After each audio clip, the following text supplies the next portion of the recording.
the destiny of the Middle East was fundamentally reimagined, and an enduring scar was left upon the global stage.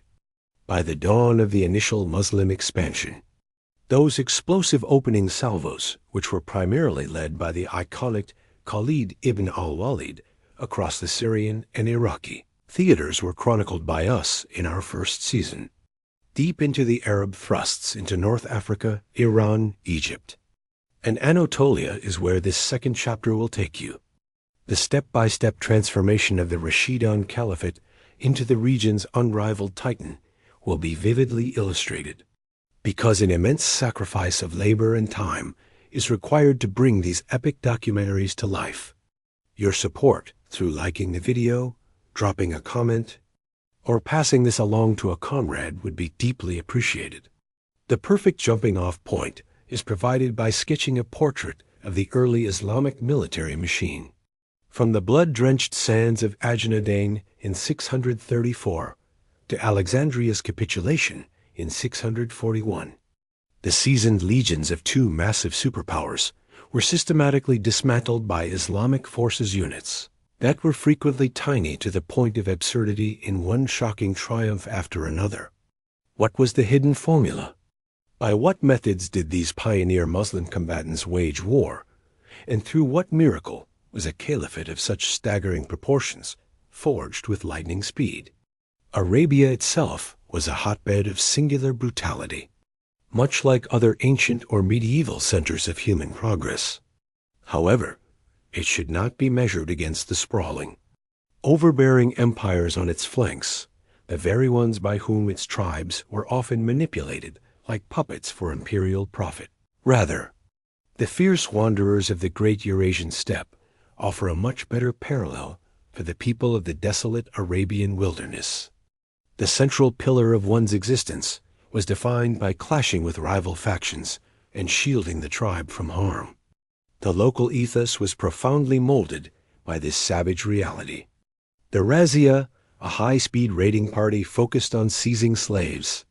Looting and pillaging became the standard operating procedure, largely because the unforgiving terrain made massive military movements nearly impossible. Most Bedouin Arabs were essentially a population of battle-hardened veterans due to this wealth of collective fighting experience, especially when they were weighed against the city slickers and tillers of the Near East. An ironclad framework for a future army of conquest was established by this pre-Islamic tribal framework, yet a formal army in the modern sense did not truly exist until the era of the Prophet, and perhaps stayed absent even afterward. Every adult male in the Bedouin way of life was, with vanishingly few exceptions, a man of war, prestige, plunder, or the safeguarding of their kin against enemies with similar goals served as their compensation. The Arabian Peninsula was abruptly unified under the inaugural Rashidun Caliph, following the birth of Islam and the stewardship of Muhammad. One faith and one sovereignty suddenly governed both the Bedouin-packed interior and the weapon-saturated urban centers. A massive surge could now be directed against the exhausted, static, and utterly blindsided empires on the desert's edge by this bellicose population, who had previously been occupied with petty internal squabbles. Even though the expansion of the Dar al-Islam had unified their intent, the early Islamic hosts remained, in many aspects, the tribal marauders they had always been. It became glaringly obvious once the strikes against Sassanid and Byzantine lands commenced that the entrenched empires would not be engaged on their own terms. A high-mobility war of razzia was launched, a brand of combat that the two sovereigns and their troops, both of whom were obsessed with fighting each other, simply found impossible to counter. A surprising strategic asset was harnessed by the victorious Arabs to pull this off the modest camel. On campaign, lethal use was made of these pack animals, which were perfectly tailored for trekking across parched earth with minimal hydration. Undefended and startling angles were constantly used by camel-mounted Muslim infantry to hit Byzantine or Sassanid soil, bleeding the superpowers dry of both capital and manpower before they vanished into the dunes, a sanctuary where their foes were unable to follow. Think of a game of civilization. A massive zone of seemingly impassable terrain is controlled by you.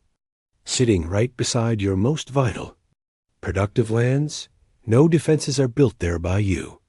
Naturally, if no potent rival can traverse it, why bother?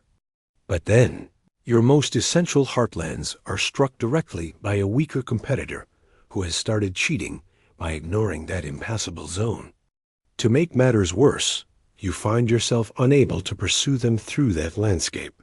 Another flank is just left exposed if you try. That exact sense of helplessness must have been felt by the old empires when the Muslim offensives began.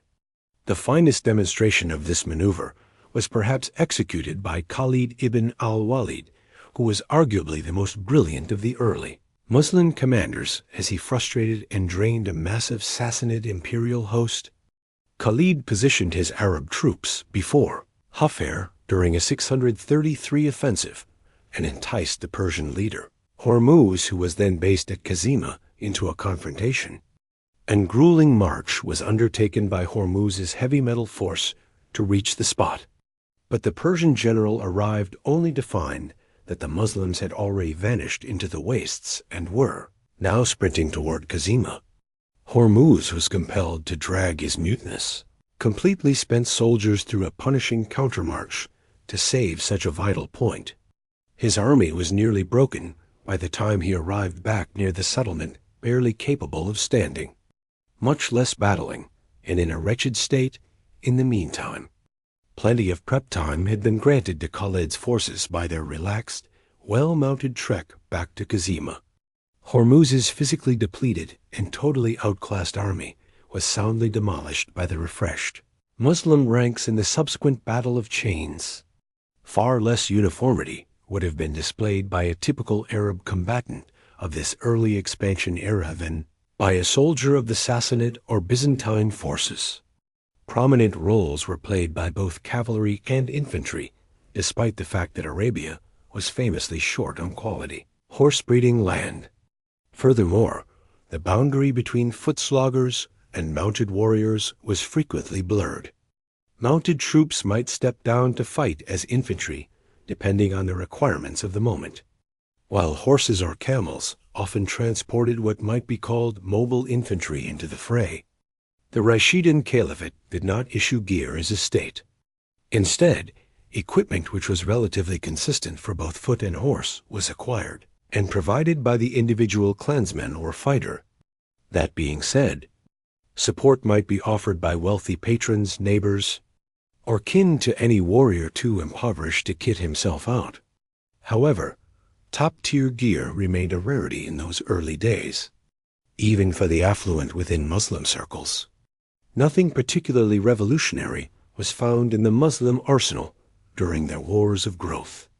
The sword, spear, and bow were the primary instruments of carnage, though unusually long pikes and remarkably short blades were said to be carried by the Arabs in comparison to their rivals. It is highly probable that this style was modeled after or taken from the ancient Roman gladius. Since the short sword was suspended from a shoulder baldric rather than a belt at the hip, mixed emotions regarding metal protection seemed to exist in the Arab psyche from the beginning, as evidenced by a quote from the second Caliph Umar. Mail armor was described by him as a burden for our footmen, a distraction for our riders, and yet a reliable shield to the Arab warriors. Heavy plating must have felt like a waking nightmare at first, given the scorching, sun-soaked deserts they called home, not just due to the sheer agony of wearing it in the heat, but also because of the mobility it sacrificed. One can envision wealthy Arab fighters being mocked by traditionalist comrades for the weight of a mail coat they had invested in. Consequently, a warrior's access to armor and his personal resolve to endure it on the march and in the pit of battle likely dictated its use. Conversely, the possibility exists that heavy mail was the preserve of frontline units, while those in the rear, like archers, went without, whatever the reality. A persistent and recurring hurdle for the Rashidans during their expansion was the threat of enemy marksmen. The situation became so dire that the Day of Lost Eyes was the name later given by legend to the Islamic, experienced during the eventual Muslim triumph at Yarmouk. A reluctance to utilize heavy helmets and armor might have been the root cause of this and other similar disasters. Asterisk, the Mubarizan and the Mobile Guard Cavalry Strike Force are two other pivotal elements of the early Rashidun armies that have since come to represent the Muslim mode of warfare. Yet, the Mobile Guard was actually a tactical pivot performed by the legendary Khalid ibn al-Walid during the Syrian invasion. Rather than being a permanent fixture, Khalid realized after his late 634 win at Ajnadain that the heart of Syria would have to be pierced in the next phase. Therefore, a 4,000-man cavalry wing was formed by Khalid, who handpicked the most lethal, elite, and experienced killers from his 8,000-strong host. The Army of Movement, or the more renowned Mobile Guard, was the name given to this unit. These paragons were the absolute elite in an army already composed of hardened combatants. The near-mythic Captain Qaika bin Ar was among those selected 4,000. Not only was a decisive role supposedly played by this ferocious lieutenant in both the Battle of Yarmouk and the Battle of Chains, but the duty of leading Arab reinforcements to the Battle of al-Qadisiyah was personally entrusted to him by the Caliph. He also acted as a high-energy cavalry leader who helped secure that world-altering victory. If the records are to be believed, such was the caliber of the men gathered in Khalid's premier unit, frequently employed as a lethal, horse-mounted reserve by the legendary Sword of Allah. The Mobile Guard functioned as a cohesive and unified strike force that could be dispatched to whichever sector required it most. Whether it was used to plug a gap in the friendly ranks by galloping headlong toward a crisis point, or to roll up the enemy's battle line by sweeping around their exposed flanks, this elite unit consistently seized the day during the epic clash at Yarmouk. Both of these pivotal roles were fulfilled by the regiment under Khalid's expert guidance. However, despite the flashy combat style and widespread fame it enjoyed, the Rashidun Mobile Guard existed as an incredibly fleeting formation, even though its strategic goals were perfectly met. Once Khalid was stripped of his command by Umar, the unified structure of the unit was simply dismantled, with its veteran members being scattered across the various theaters of Islam's escalating wars of expansion. It appears that the plague of 639 640ths claimed the lives of a significant portion of its warriors, while the few who survived eventually followed Amr ibn al-As into the Egyptian campaign. The Mubarizan, a term which can be translated as champions or duelists, functioned precisely as one would expect from soldiers bearing such a prestigious title, stepping forward alone to engage Byzantine or Sassanid champions in the ritualized single combat so prevalent in that era. These men represented the most courageous souls in the entire Arab military. Because most of these duels were won by the Arab champions, they proved to be especially lethal assets. Pride was brought to the Caliphate and its faith by these victors. And while the morale of the army was significantly boosted, the spirits of the opposing force were, conversely, utterly crushed nonetheless. A major headache was created for the caliphs by the heavy casualties frequently sustained by Muslim forces, making the rapid replenishment of manpower a difficult task to manage. This manpower deficit was partially filled by non-Arab defectors who joined the invaders' cause and rapidly evolved into vital cogs within the expansionist machine pushing out from the Arabian Peninsula. At the Battle of al-Qadisiyah, as many as 4,000 soldiers from Rostam, Farrukhzad's own army, famously switched their allegiance to the Muslims. Such a massive political and military coup was achieved that the defecting troops successfully negotiated for salaries higher than those of standard Arab warriors, the right to pick their own lands, and close ties with an Arab tribe of their own choosing. These turncoats and others who abandoned the Sassanid Shah's banner became known collectively as the Hamra, or the Red People. This trend of desertion became so pervasive that even a renowned unit of elite Persian cavalry, known as the Asawira, led by one of Yazdegerd's most high-ranking and dependable generals, defected to the Caliph during the invasion of Khuzestan and the siege of Shoshtar. Not only was the rising religion of Islam embraced by these highly skilled soldiers, but they were also rewarded with a place of honor within the Bani Tamim tribe, homes in the newly established city of Basra, and the highest possible pay grade. While Byzantine losses to the Arabs were indeed massive, they were overshadowed by the total devastation visited upon the Sassanid state, a collapse largely fueled by a profound lack of confidence in their own governing elite. It seemed that both Persian civilians and soldiers were all too ready to abandon their posts and join the ranks of the invaders at the first opportunity, a phenomenon likely triggered by oppressive tax burdens, incompetent leadership, or the chronic instability within the royal household. On the other hand, the reputation of Arab combatants was one of being relatively disciplined as far as soldiers are concerned. Make no mistake, just as they do in nearly every armed struggle, atrocities undoubtedly occurred in great numbers, however. A certain standard of civility was expected to be maintained even in the heat of war. Dictated by the CR, the Islamic code of military ethics, truces were to be accepted whenever feasible. Non-combatant populations were to be viewed as neutral parties, and enemy diplomats were to be kept out of harm's way. A famous declaration was once made by Caliph Abu Bakr: women, children, and the elderly or infirm are not to be killed. Do not fell trees that bear fruit. Inhabited places are not to be destroyed. Unless for the purpose of food, do not slaughter camels or sheep. Bees are not to be scattered or burned. The spoils of war must not be stolen, and cowardice must not be shown. Enormous goodwill was likely harvested by the invading Arabs through this kind of approach, which ideally minimized the damage dealt to populations and livelihoods of enemy civilians. The opening chapters of the Islamic conquest of the Middle East were detailed by us in our previous season.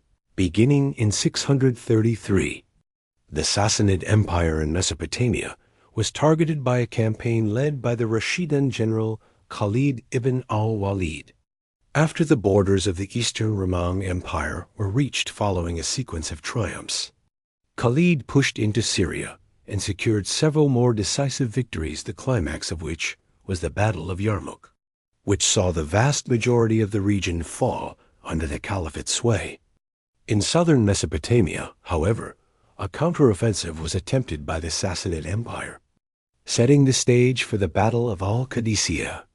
After a struggle that lasted for several days, Rostam's Sassanid host was defeated by the Muslim army under the command of Sa'd ibn Abi Waqqas. In the middle of the carnage and the unfolding Sassanid catastrophe at Qadisiyah, command of the imperial remnants was seized by Jalinus, the leader of the Persian center-right, who focused his energy on rescuing as many soldiers as possible. A small elite strike force was organized by him to punch toward the Al-Atiq Dam, where a unit of Muslim troops was driven off so that a defensive perimeter could be established and held, as the dam wall was used by Sassanid stragglers to cross to safety. Numerous Muslim charges were bravely repelled by Jalinus, who successfully escorted most of the surviving troops across, though the total number remained painfully small. Jalinus ordered the dam to be demolished once the last man had reached the opposite bank of the canal, and his men were hurriedly pulled upstream toward Najaf before the triumphant Muslims could focus their full might on him. However, no breathing room was to be granted to the enemy by Sa'd ibn Abi Waqqas. While Shurabil and Kaka were dispatched to track down fragmented Persian units, the cavalry commander Zura bin al-Hawiyah was sent in pursuit of Jalinus with a force of 300 elite Arab riders. Unchecked by the ruined dam crossing, the torrent was forded by Zura and his 300 men. who drove their horses straight into the water to hunt Jalina's column upstream. Realizing that the pursuit was closing in, a halt was called by Jalina and his cavalry at a nearby bridge, while his foot soldiers continued their retreat all the way to Najaf. Shortly thereafter, the brave rear guard of Jalina was intercepted by Zura's horsemen, who charged and quickly shattered their formation, forcing their leader into yet another flight, with Zura perpetually nipping at his heels. The decision was made by Jalina to turn and settle the matter in a final stand, as he believed that killing the enemy leader was the only way to halt the chase. Consequently, his forces were halted and arrayed for battle, and Jalina personally rode out to challenge Zura to single combat in front of his troops. Toward each other galloped the two exhausted commanders to resolve the conflict once and for all, and once again. The Muslim emerged as the victor after a grueling struggle. Jalina was slain, and his cavalry scattered, though many were intercepted and cut down by Zura's men. By the time the sun had set, the 300 riders had reached Najaf, where they camped for the night, with the ambitious goal of seizing the wealth of Iraq, a region hailed by the Muslims as the world's heartbeat. Saad reorganized his 20,000 strong host into 5 distinct marching columns, while the role of vanguard commander was retained by the reliable Zura. A fortnight after the triumph at Qadisiyeh, the Euphrates was ordered to be crossed by him once the remainder of the army had successfully linked up at Najaf. Meanwhile, fresh Sassanid reinforcements under the leadership of Nakirjan reached the vicinity. Though they had originally been earmarked for Rostam's now obliterated divisions, upon catching wind of the catastrophe, the march was halted by the Persians east of the Euphrates as they awaited new instructions from the capital, Ctesiphon. These directives were ultimately delivered by Firuzan, a general entrusted by Emperor Yazdegerd with the daunting task of checking, or at least impeding, the relentless Islamic surge. After a cold assessment of the theater was made by Firuzan, it was concluded that his current force, a patchwork of raw recruits and demoralized survivors, lacked the punch to drive the Arabs back. Consequently, defensive preparations were initiated at a string of strategic towns and natural bottlenecks along the road to the Persian seat of power, as Firuzan hoped to buy sufficient time for the great city's fortifications to be overhauled. As an opening gambit, the governor of Burs, Bospora, was commanded to hold his stretch of the Euphrates with a fresh infusion of troops, while the generalissimo himself began concentrating the main imperial body near Babylon. When the town of Burs was approached by Zura's lead elements, the governor rode out to challenge them.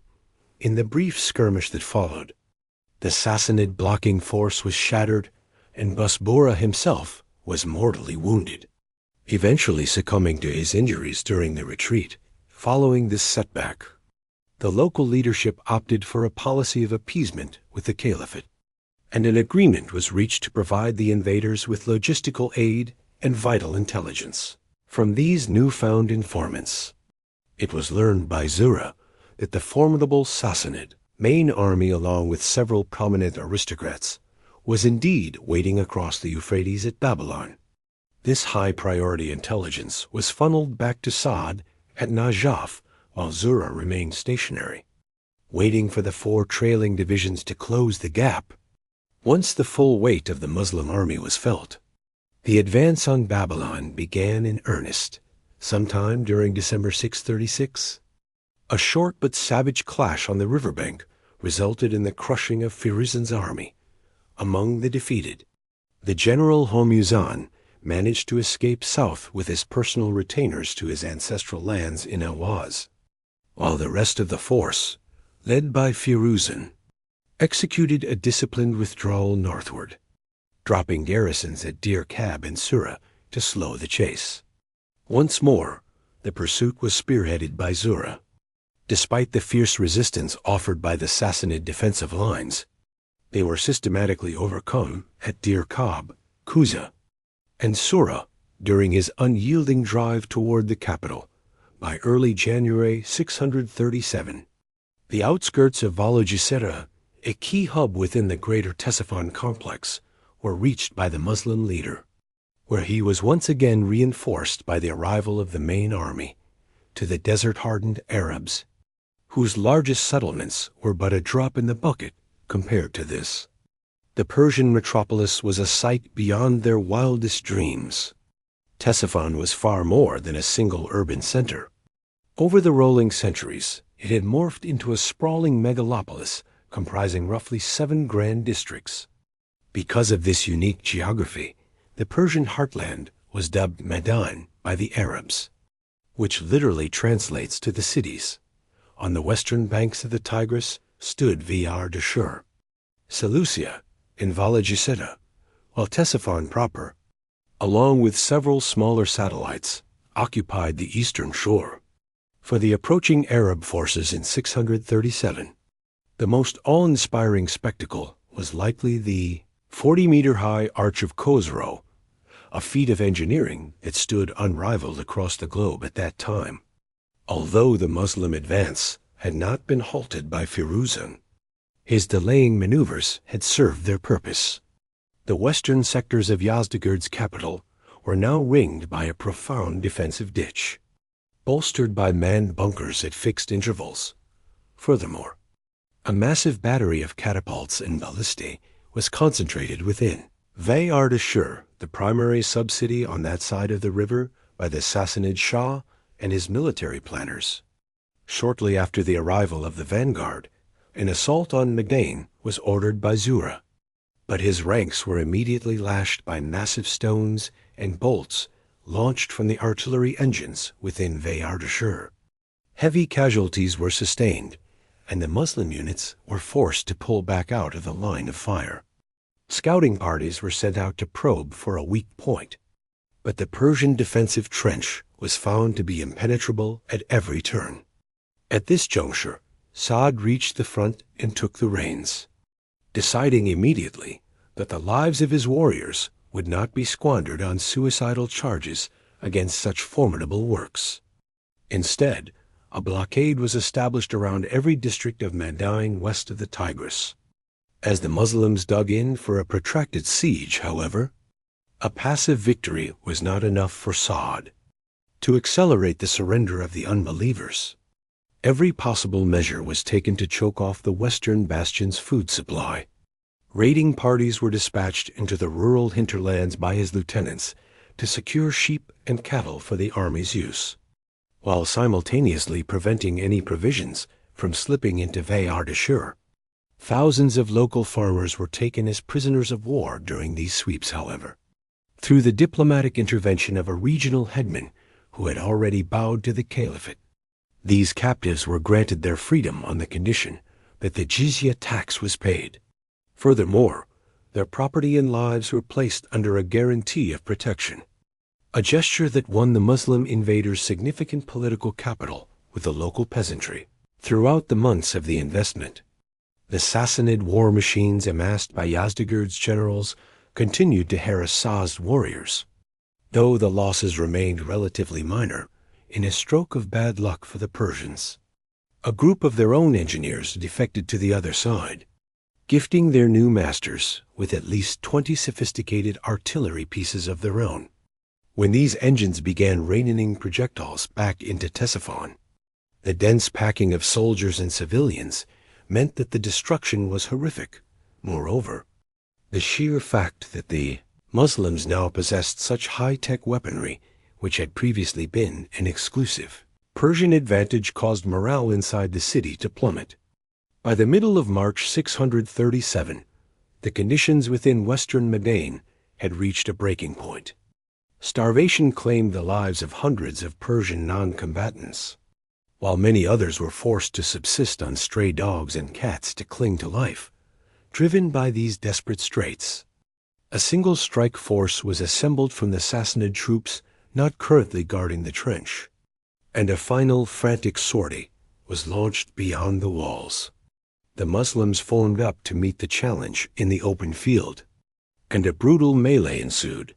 Zura's division bore the brunt of the assault, and the Bani Tamim chief was himself struck by an arrow.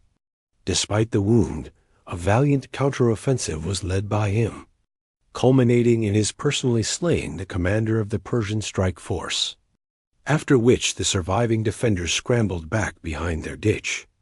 This savage repulse was followed by an eerie, hours-long silence, which was eventually broken when a Sassanid officer approached with a peace offering a status quo truce where each side would retain whatever lands they held on their respective sides of the Tigris. However, these conditions were flatly turned down with the legendary retort, "There shall never be peace between our houses until we can extract honey from the lemons of Kuza." Once those peace feelers were flatly dismissed, the Persian defenders in Ve-Ardashir executed a stealthy retreat, abandoning their posts to pull back across the Tigris. Control of western Ctesiphon was promptly seized by the Muslims. Meanwhile, his treasury, kin, and inner circle were sent ahead to Hulwan by Yazdegerd III, the location where a new imperial court would be established if the capital met its doom. Even though the emperor acted as if the writing was already on the wall, the defense of the eastern districts was entrusted to Miran and Kharazad, the brother of the late Rostam. These commanders wasted no time in digging in on the far bank, where they waited for the next move from the besiegers that very evening. As he stood on the banks of the newly won Ve-Ardashir, Saad gazed longingly at the magnificent arch of Khosrow, his mind racing with strategies to claim it for the faith. His planning was interrupted by a local Persian who approached with a sharp question, "What are you waiting for?" This was followed by the shock revelation that Yazdegerd would likely vanish with every scrap of the city's wealth within 48 hours. Speed was now the name of the game. Another local guide, perhaps fed up with the Sassanid tax collector or a recent convert to the new religion, showed Saad a potential crossing point. Though the king's general initially rejected it due to the lethal depth and the sheer force of the current, rather than jumping the gun, Saad decided to sleep on the problem. During the night, a vivid vision reportedly came to him that Tigris was seen as a raging, impossibly deep flood, yet his own horsemen plunged in regardless, reaching the far side with startling ease. Bolstered by this dream, a war council was summoned the next morning, where Saad announced that the cavalry would swim the river. Volunteers for this high-stakes gamble were requested, and Azim bin Amr, a bold leader and tribesman of Kaka, was the first to step up, followed by a band of 700 of the army's most daring souls. By mid-morning, the crossing was initiated by Asim as he led his men into the water. Kharazad countered by ordering his own riders into the river to block the advance, however. The Sassanid countercharge was broken after a frantic soldier from the city arrived with a desperate shout, "Why throw your lives away? There is no one left in Ctesiphon to fight for." He wasn't blowing smoke. Upon hearing that the Muslims were navigating the Tigris, Yazdegerd had already fled toward Hulwan, dragging the imperial court behind him. With the collapse of organized resistance, the bulk of the garrison followed their emperor, leaving only a lone Sassanid regiment to hold out within the White Palace. On the river, Saad exploited the breach made by Asim's spearhead and began the hazardous task of ferrying the rest of the host across. It was a close shave for many. One rider was nearly lost to the current after being unseated, only for the legendary Keka to lunge down and haul him to safety in the nick of time. Despite the terrifying odds, the entire Islamic force was assembled on the eastern bank in short order. The moment his boots hit the shore, an immediate advance on the heart of the city was ordered by Saad. Asim and Kadu encountered only a few pockets of resistance, which were brushed aside with ease. The final stand occurred at the White Palace, but Saad chose a diplomatic route by sending Salman forward. As a Persian by birth, who had embraced Islam after meeting the Prophet in Arabia, his background was a total game-changer. "I am one of your own, and I have your best interests at heart," he told the holdouts. offering the traditional choices of the jizya tax, conversion or the sword. After a quick parley, the outmatched palace guard accepted the tax and laid down their arms. Ctesiphon, the crown jewel of a superpower for 4 centuries, was now held by a people who had been considered a backwater footnote just years prior.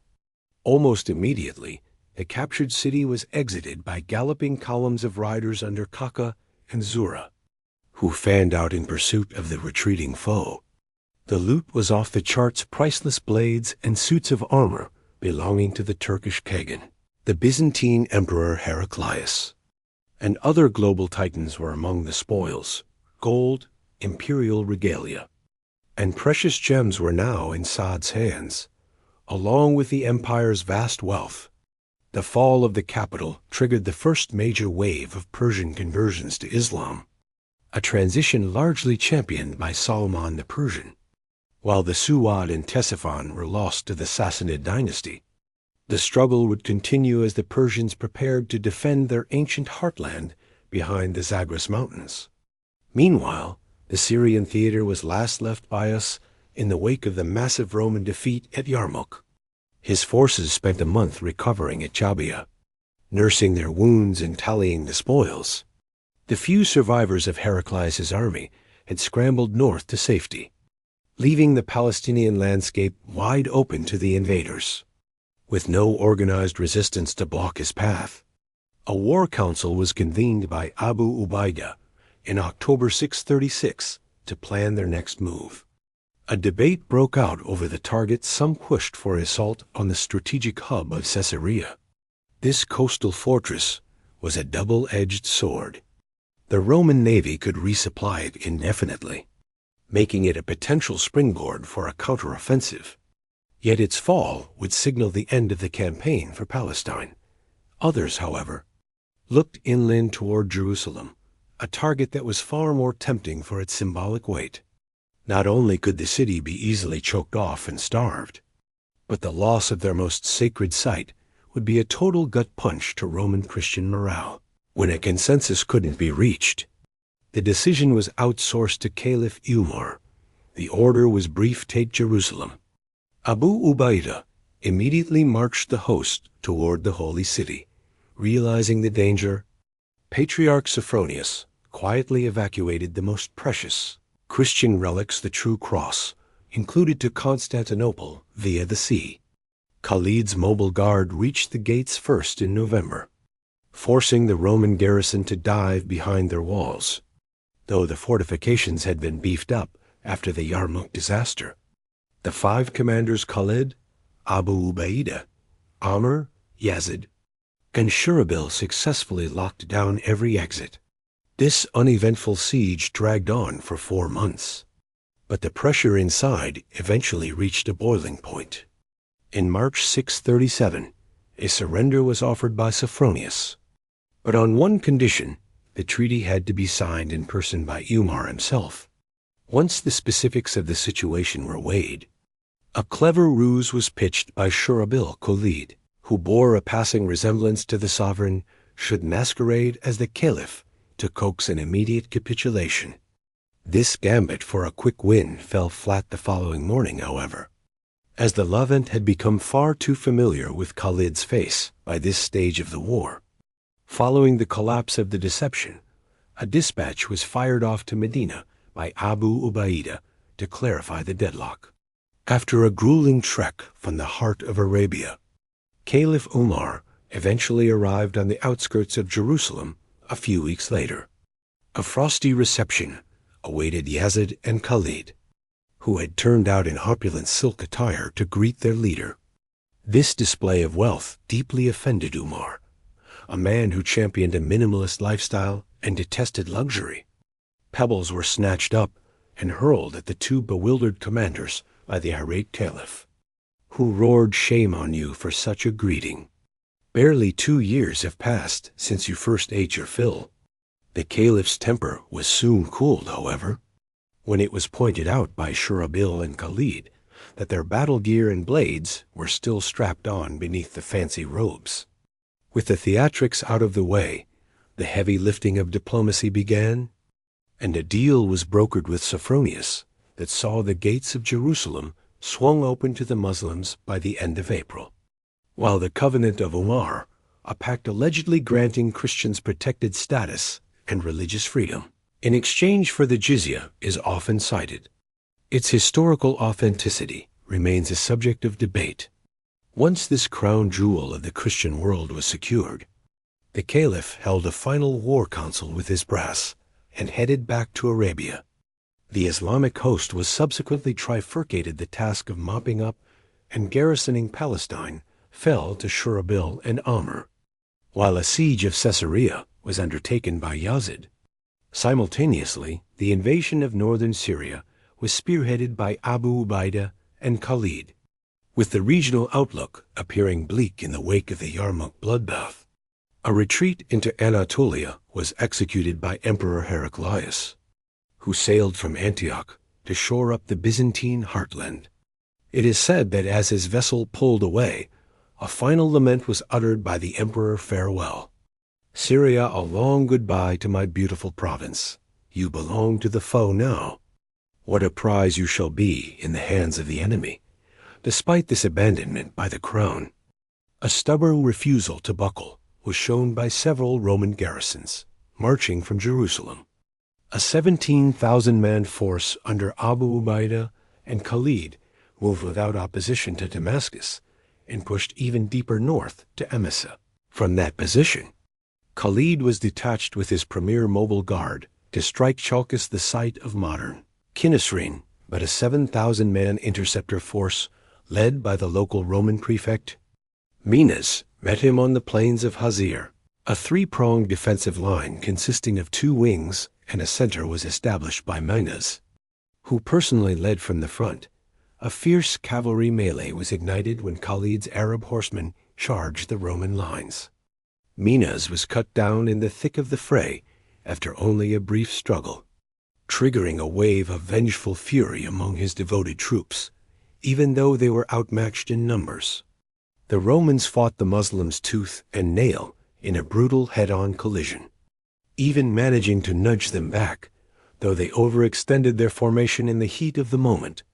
This lapse was exploited by Khalid, who peeled off a cavalry contingent from one of his flanks to loop around the Byzantine rear, shattering the Roman force. Legend has it that the engagement at Hazir left not a single Roman survivor. In June 637, following this triumph, Chalkis was invested by Khalid, where the garrison had dug in behind the town's citadel walls. A surrender was simply demanded by the Muslim general, and the defenders promptly threw in the towel. Once Abu Ubaidah linked back up with Khalid, the duo hammered north toward Aleppo, where a minor Roman force under Joachim was bested in a field engagement outside the city. Mirroring the events at Chalkis, a retreat into the hilltop citadel was executed by the Romans. Despite several desperate sorties launched by Joachim to break the stranglehold, the city was firmly in Arab hands by October 637. The reach of the Caliphate now extended toward Antioch, the greatest Roman metropolis in the region. To pave the way for an assault, a strike team was dispatched by Ubaidah to neutralize the garrison at Azaz, ensuring no Roman units could hit their flank during the move on Antioch. Once this task was swiftly completed and the team returned, the march on Antioch commenced, 12 miles from this imperial urban treasure. The Muslims were intercepted at an iron bridge spanning the Orontes River by a formidable Roman army dispatched from the city. Though the specifics of this Battle of the Iron Bridge are shrouded in mystery, it is evident that the mobile guard was wielded to perfection by Khalid, resulting in a Roman defeat whose body count was surpassed only by the massacres at Yarmouk and Ashnadin. In the shadow of thousands of retreating soldiers, Antioch was besieged, though the fall of this eastern capital proved to be something of an anticlimax. Only a few days after the investment began on October 30th, the exhausted city capitulated on terms, and a safe withdrawal north was granted to its defenders. Having effectively sliced the Eastern Roman Empire in two, A daring cavalry sweep across the Taurus Mountains into Tarsus was led by Khalid, while the Mediterranean coast was rolled up by Abu Ubaidah himself. Port cities like Tripoli, Antarados, Jibala, and Laodicea were seized, effectively stripping Emperor Heraclius of his ability to funnel reinforcements into the Levant via the superior Roman navy. Although localized skirmishes persisted, most of the generals of the Syrian campaign had transitioned into their roles as provincial governors by late 637. Over at Hulwan, a desperate attempt to rescue his fracturing realm was being made by Yazdegerd III following the loss of Ctesiphon. The main Persian host, commanded by Kharazad and Miran, was ordered to abandon its retreat and prepare for a showdown near Jalula. Any army seeking to push north past this riverside settlement was funneled through a bottleneck clamped between the broken, rugged earth to the east and a Tigris's Diyala tributary to the west. If this gap could be held by Miran's 20,000 to 30,000 men, the Sassanid lands east of the Zagros Mountains and the rest of the northern Suwad would remain untouchable, with the intent of forging Jalula into a death trap capable of stalling any Islamic thrust. A massive engineering project was begun by Miran, 3 miles to the south. A ditch was excavated to bridge the river and the broken ground. Effectively corking the gap, this trench was backed by a network of fortifications, heavy artillery, and thousands of Persian archers, while the approach was seeded with a carpet of wooden anti-cavalry caltrops. Local recruits were drafted, equipped, and drilled, and the surrounding countryside was stripped of provisions to sustain the garrison. The stage was set for Jalula to be a do-or-die clash. The moment Sassanid engineering projects commenced around Jalula, intelligence regarding the buildup was funneled back to Sa'd in Ctesiphon. An eagerness to capture the bountiful northern Suwad was shared by the Muslim general and his Persian counterparts, though for vastly different reasons. Consequently, wishing to shift the strategic frontier further east, a force of 12,000 was dispatched by Sa'd under his nephew, Hashim bin Utbah, to break the Persian chokehold, to ensure the enemy could neither flee nor find fresh reinforcements. A separate detachment of 5,000 men was sent to neutralize the garrison of Governor Intak at Mosul, although several direct assaults on that city were initially repulsed. The defection of a Christian Arab unit was eventually secured by Muslim intelligence, a betrayal that paved the way for Mosul's surrender. In the primary column marching toward Jalula during March 637, numerous companions of the Prophet and the legendary lion-hearted Kaka ibn Amr were brought along by Hashim. Furthermore, the ranks of the faithful were bolstered by several thousand Persian soldiers and Sassanid defectors who had joined the cause after the fall of Ctesiphon. Once the Jalula gap was reached by the Arabs and their Persian allies following a day's trek from the old capital, a camp was established by Hashim along the southern curve of the protective ditch, as he was reluctant to risk a head-on charge against such a formidable obstacle. A stalemate persisted for several months at the gap, during which a steady flow of funds, food, and fresh blood was funneled into the fortified zone from Hulwan, where Emperor Yazdegerd was tirelessly drumming up new levies.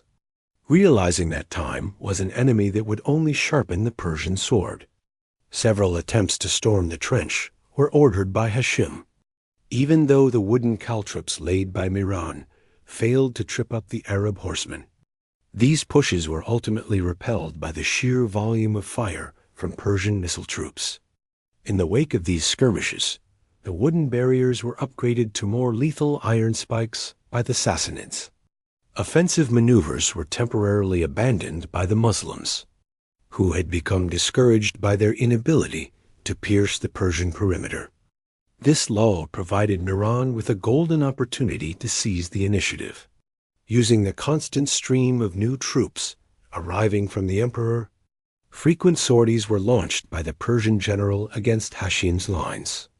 boosting the confidence of his men with every successful hit. Up to 80 of these lightning strikes were successfully beaten back by the Muslim host. Yet despite repeatedly driving Miran back behind his walls, the deadlock remained unshakable, with no other cards to play. A plea for reinforcements was sent back to Ctesiphon by Hashim, initially.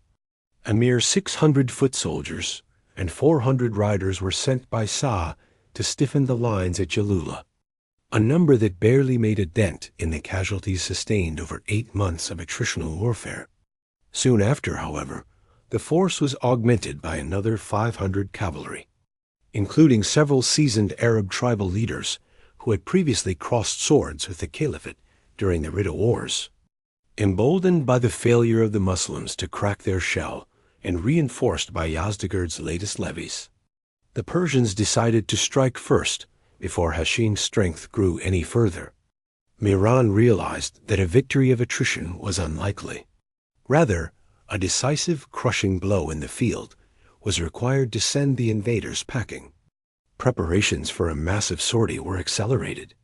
Such large-scale movements could not be hidden from Hashim's watchful eyes, and the shift in Persian posture was immediately noted. This change in the weather was actually welcomed by the Muslims, who were fed up with the stagnant siege of Miran's fortifications. To lure the Persians into a pitched battle, a short retreat to the south was executed by Hashim, allowing his adversaries to navigate their own trenches and form up for battle in the open. While the exact positioning of the troops is lost to history, we know that 2 former rebel chiefs were tapped for leadership. The infantry was placed under Tuliha bin Kalewad, while Amr bin Mahdi Karib took charge of the cavalry, with their retreat blocked by their own defensive ditch. The Persians had their backs to the wall, leaving forward as the only viable direction. The Battle of Jalula was kicked off by a massive, synchronized Sassanid surge across the entire front at Miran's signal. Before the melee infantry crashed together, a hail of arrows and javelins was unleashed by the Persian archers. The impact of the charge was staggering, yet the Muslims stood their ground with iron resolve, refusing to yield a single foot of earth. This stalemate was short-lived, however, as the intensity of the Persian assault, propelled by blood-curdling cries for revenge for Ctesiphon and Qadisiyah, began to tear small openings in the Muslim formation. The cohesion of the entire Islamic line was placed in jeopardy by these breakthroughs, and the looming threat of a total collapse was quickly identified by Hashim. To steady the ship, the general galloped along his wavering front, pouring heart into his men with the promise that if they could weather this storm, it would be their final struggle. The carnage grew even more primitive as missile units ran out of ammunition and joined the grinding melee with cold steel, while entire battalions were being whittled down to nothing by the relentless friction of war. The Persians were able to cycle in fresh reserves, an advantage that Hashim simply did not possess. Because of this lopsided numbers game, a Muslim unit finally broke and fled toward the rear around midday, leaving a gaping hole in the center. Whether due to sheer exhaustion or a lack of situational awareness, no follow-up attack was ordered by Miran, and Hashim managed to scrape together enough men to plug the breach. Order was restored to the fleeing troops by Kaka, who personally chased them down and led them back into the fray. Shortly after this, a temporary halt to the offensive was called by the Persians. As the combination of brutal combat and the stifling desert heat became too much to bear, both sides took a breather, but while Miran planned to resume the pressure, Hashim decided to flip the script. A general charge across the whole front was ordered by the Muslim commander, catching Miran off balance and sparking another hour of agonizing, indecisive combat. Just before the sun dipped below the horizon, the winds shifted and a massive dust storm began rolling in. From the south, a turn of events that favored the desert-bred nomads far more than the Persians. With the wind at their backs providing a boost to their momentum, A prearranged signal was given by Hashim to Kaka ibn Amr, while Miran was kept pinned down at the front. A regiment was quietly detached from the left wing by the daring Kaka, managed with total stealth. The Persian rear was circled by this flanking force, rather than striking at once. The majority of the unit was hidden in a sheltered depression by Kaka to avoid being spotted. He then approached the primary bridge over the Persian trench with a handful of riders and a man possessing a thunderous voice. At the signal, a chain reaction of events was triggered. First, a surge of adrenaline and peak morale fueled the Muslim ranks as they were tricked by their own side into believing their commander had reached the enemy trench solo. Simultaneously, a wave of anxiety gripped individual Sassanid units who, lacking any bird's-eye view of the fray, feared a massive Islamic presence in their rear. Consequently, they lost their tight formation, but didn't quite snap. The finishing blow was delivered with thunderous force by Kaka himself, whose flanking squadron slammed into Miran's side the moment his signal echoed across the field. Under this sudden impact, the Sassanid wing was rolled up before a complete encirclement was finalized.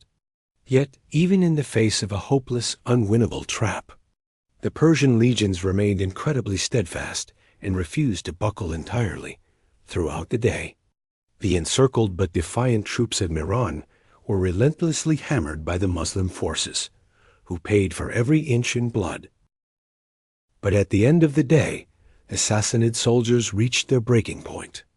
As twilight deepened into night, the entire defense crumbled, and the resulting rout turned into a slaughter as the Persians were cut down in their flight.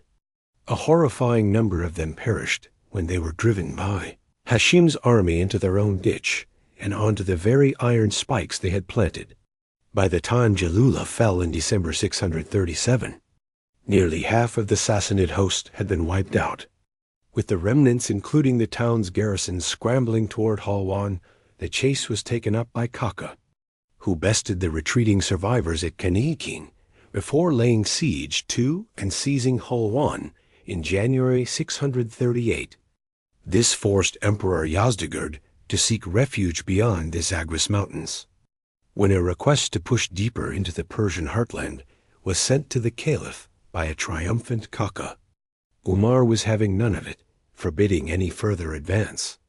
His reply was firm: "I wish an insurmountable wall stood between the hills and the Suwad to keep them from us and us from them.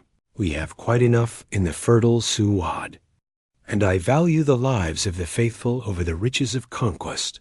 While the eastward expansion was frozen, the eyes of the Muslims were already turning toward the crown jewel of the Roman Empire, Egypt. Even with the stunning acquisition of Iraq and Syria, the military foundations of the Caliphate were far from stable. In the rugged northeast, Persian defiance remained fierce, while the Muslim progress was being hindered at every turn by Emperor Heraclius. To buy the necessary time to forge a scorched earth dead zone between enemy-held Syria and the Anatolian plains, envoys were dispatched by Heraclius to his Christian Arab allies in the Jazira region, urging them to strike the Muslim flank. Following the emperor's lead, they surged across the Euphrates and arrived at the gates of Emesa in March 638, where Abu Ubaidah had pooled his strength. However, reacting with his trademark hands-on grit, Umar countered by ordering Saad to launch a three-pronged invasion of Jazira from Persian soil. The Christian Arab units promptly retreated once this Muslim force began a campaign of raiding and pillaging. Subsequently, the entire Jazira region was annexed by Saad's divisions. Simultaneously, the Roman frontier was harried by multiple cavalry raids launched by Abu Ubaidah. During one such foray in the autumn of 638, Marash was seized by Khalid, who hauled a mountain of loot back to his Kinisrine headquarters. But the sword of Allah was never one to pinch pennies. Instead, his personal cut of the plunder was routinely handed out to others. On one particular occasion, after a brilliant poem was recited for him by the chieftain Ashaz bin Kai. A staggering 10,000 dirhams was gifted to the poet by Khalid, unbeknownst to the general. This act of bounty would signal the final curtain call for his peerless career for years. A growing concern had been harbored by Caliph Umar that Khalid's string of miracles was tempting the masses to idolize the man rather than the creator. Consequently, the reports of such extravagance provided the perfect pretext for Umar to strip the sword of Islam of his rank and summon him to Medina. When these two titans stood face to face, the Caliph told him, "Your deeds are unmatched by any man. But remember, it is not men who achieve. It is Allah who acts through them." Following this, the rest of Khalid's days were spent in an unhappy, quiet retirement in Chalkis, where he eventually passed away in 642. As the undefeated master of 100 battles exits our narrative, the stage is taken by another daring, though often overlooked, military mind, the 48-year-old Amr ibn al-As.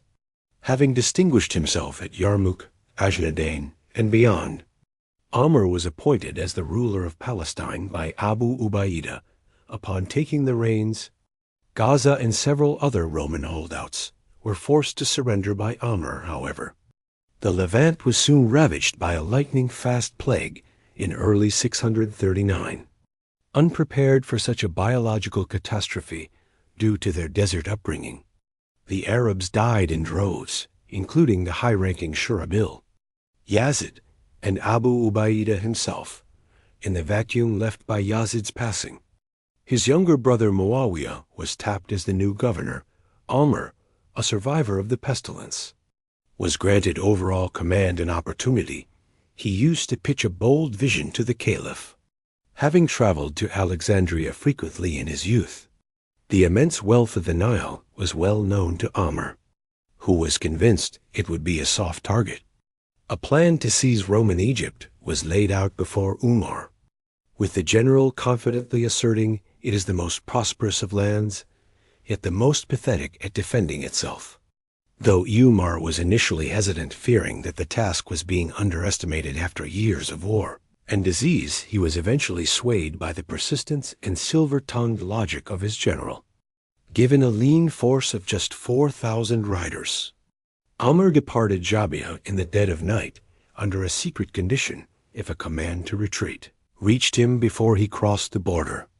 The mission was off, but if the army had already set foot on Egyptian soil, the invasion would proceed, sensing almost immediately that the gamble was too great.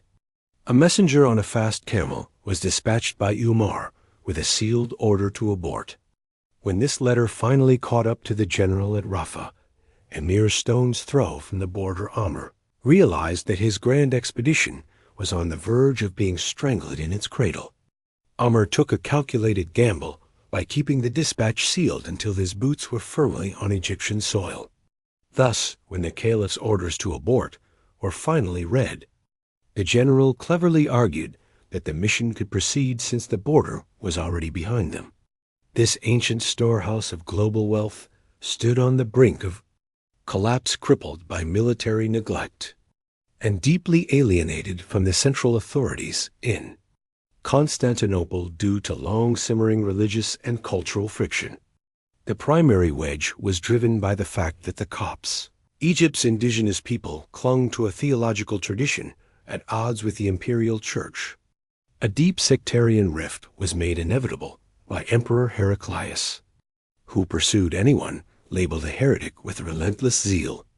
Word of Amr's incursion quickly reached the Roman brass in Alexandria, who scrambled to mobilize reinforcements for Pelusium, the legendary gateway to Egypt. Setting out from Arish as 639 drew to a close, a land siege was promptly initiated by the Caliphate's veteran corps. However, Pelusium's garrison was kept afloat by Roman naval dominance, which allowed for a steady stream of supplies and fresh blood. A 2-month-long stalemate was only broken in mid-February 640, when a Roman sortie was repulsed and the city was successfully carried by storm.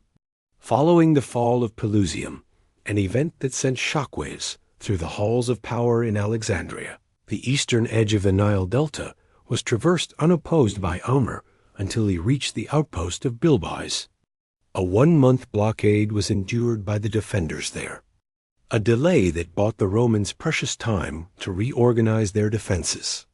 Realizing that the 4,000 Arab raiders were making a beeline for Memphis, a 20,000-man army was marched by Cyrus the prefect and patriarch to bolster the fortress of Babylon, one of the Nile's most formidable shields.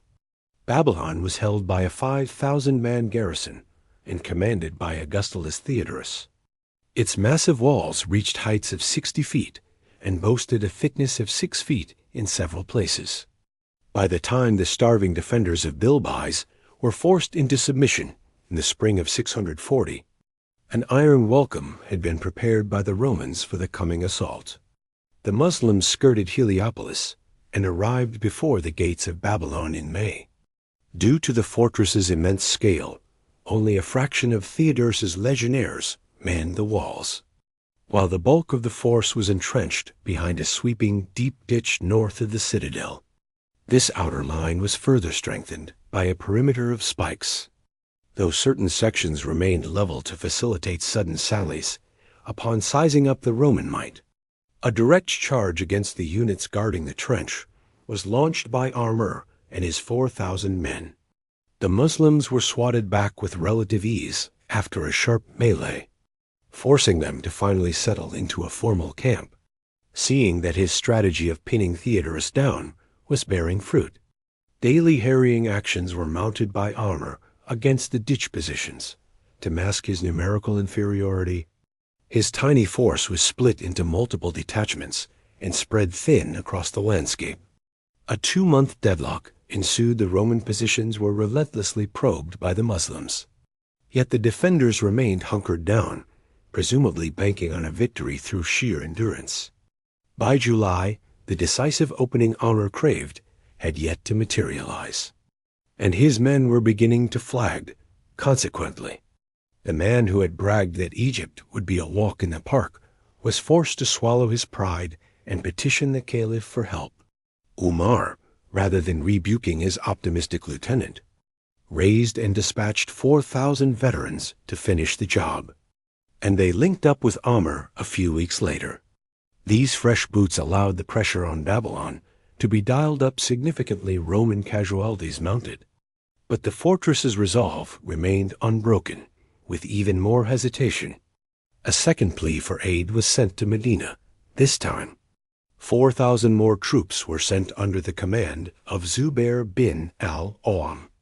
Though the Caliph had irritably offered him total command, Zubair simply wished to serve the cause in the field. These reinforcements arrived in late September, after a personal survey of the theater. A critical oversight was pointed out by Zubair. The Roman-held city of Heliopolis still sat 10 miles in their rear. A pincer attack could be executed by Theodorus if the Heliopolis garrison struck while the Muslims were engaged at the fortress. To neutralize this threat, the majority of the now 12,000-man army was led by Umar to Heliopolis, leaving just enough of a skeleton crew at Babylon to keep the Romans occupied. As the walls were approached, a contingent of Roman cavalry swept out and bested a group of Umar's riders in a sharp skirmish, but they were eventually forced back behind the gates as the siege tightened. Shortly after the investment began, the walls were scaled in a daring vertical assault by Zubair and a hand-picked elite unit, who managed to force an entry, realizing the writing was on the wall. The garrison sued for peace and accepted the jizya, allowing Umar and Zubair to return to the struggle at Babylon in their absence. The forward Muslim posts had been driven back from the ditch by the Romans, who had re-established their lines in the open. Theodorus, sensing that he could no longer simply wait for the invaders to vanish, began turning the Muslims' own raiding tactics against them by launching daily strikes through the Roman bridgeheads.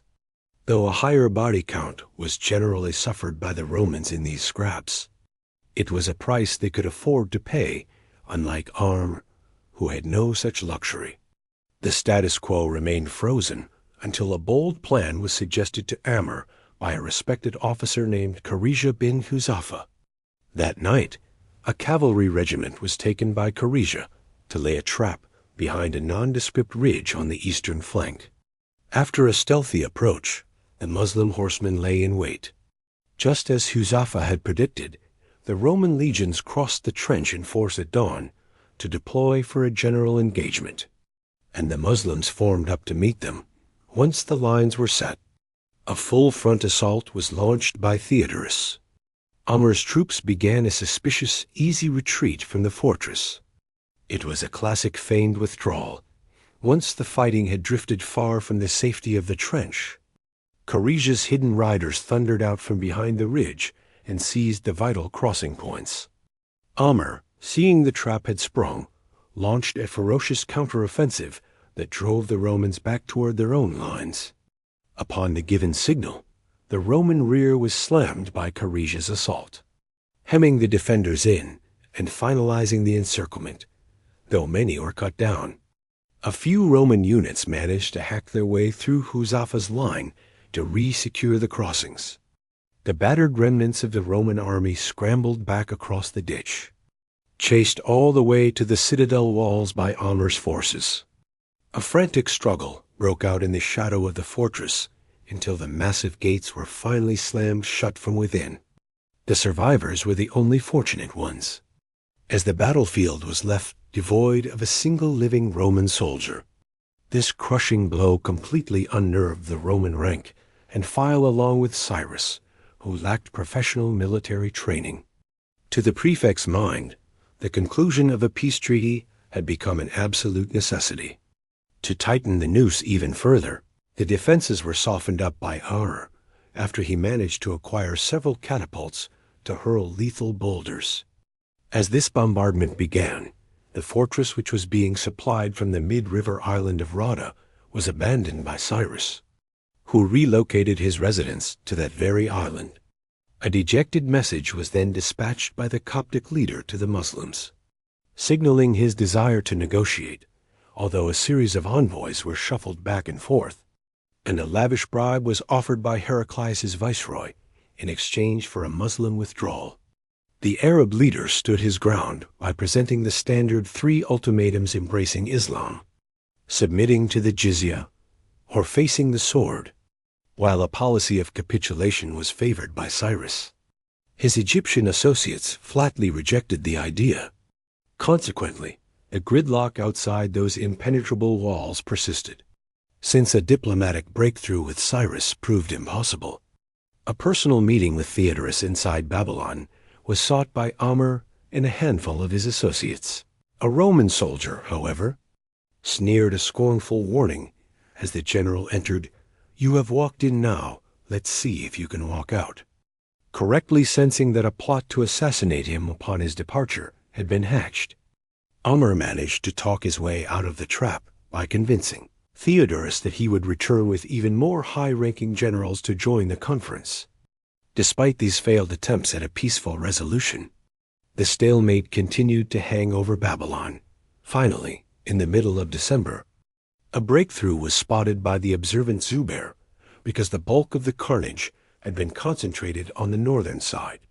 The 2 guard towers and the riverside iron gate had been left relatively unmanned. A skeleton key to the citadel of Theodorus had, at long last, been discovered by the Muslims. With a green light from Amr, an infiltration team was rapidly assembled by Zubair to execute the strike. On the clear, pitch-black night of December 20th, 640, the majority of the Muslim host was quietly arrayed before the Iron Gate, while ladders were used by Zubair and his squad to scale the battlements. Once his men had gained a foothold on the summit, a thunderous Islamic war cry was let out and echoed by the entire army, a sound that triggered absolute shock and panic among the bewildered defenders. Amid this pandemonium, the sentries at the gatehouse were cut down by Zubair, and the heavy chain securing the entrance was shattered, allowing the Muslim tide, led by Amr, to pour inside. Although a few elite Roman units put up a courageous final stand, the majority of their brothers in arms fled toward the Nile in a total rout. Rauda offered a sanctuary to those who reached the banks. As they were ferried across the water throughout the night by pre-positioned vessels, Theodorus was among the fugitives. He managed to slip through the fingers of Umar and retreat to the safety of Alexandria. The following day, peace for the Coptic people was successfully obtained by Cyrus on Muslim terms, agreeing to submit the nation to Islamic sovereignty and pay the jizya. A choice was given to the Romans in Egypt. They could remain under the new rule or depart the country. Predictably, when the imperial seal of approval for this treaty was sought by Cyrus, the news was met with fury by Heraclius. A message dripping with insults and scorn was fired back as the emperor categorically refused the deal. To ensure the defense of Egypt remained active despite what he viewed as the prefect's treachery, orders for a steadfast resistance were delivered by Heraclius to all his generals on the ground, who followed their sovereign's command without hesitation, disowned by his own empire. Cyrus placed himself and his people under the authority of Umar, pledging both engineering and administrative support to the Muslims. Memphis was now firmly in hand, paving the way for the grand push toward Alexandria. Following the capture of Babylon in December 640, the area remained the base of operations for Amr ibn al-As for a time. Word of the triumph was dispatched to Caliph Umar, and the green light to proceed with the conquest of Alexandria was requested.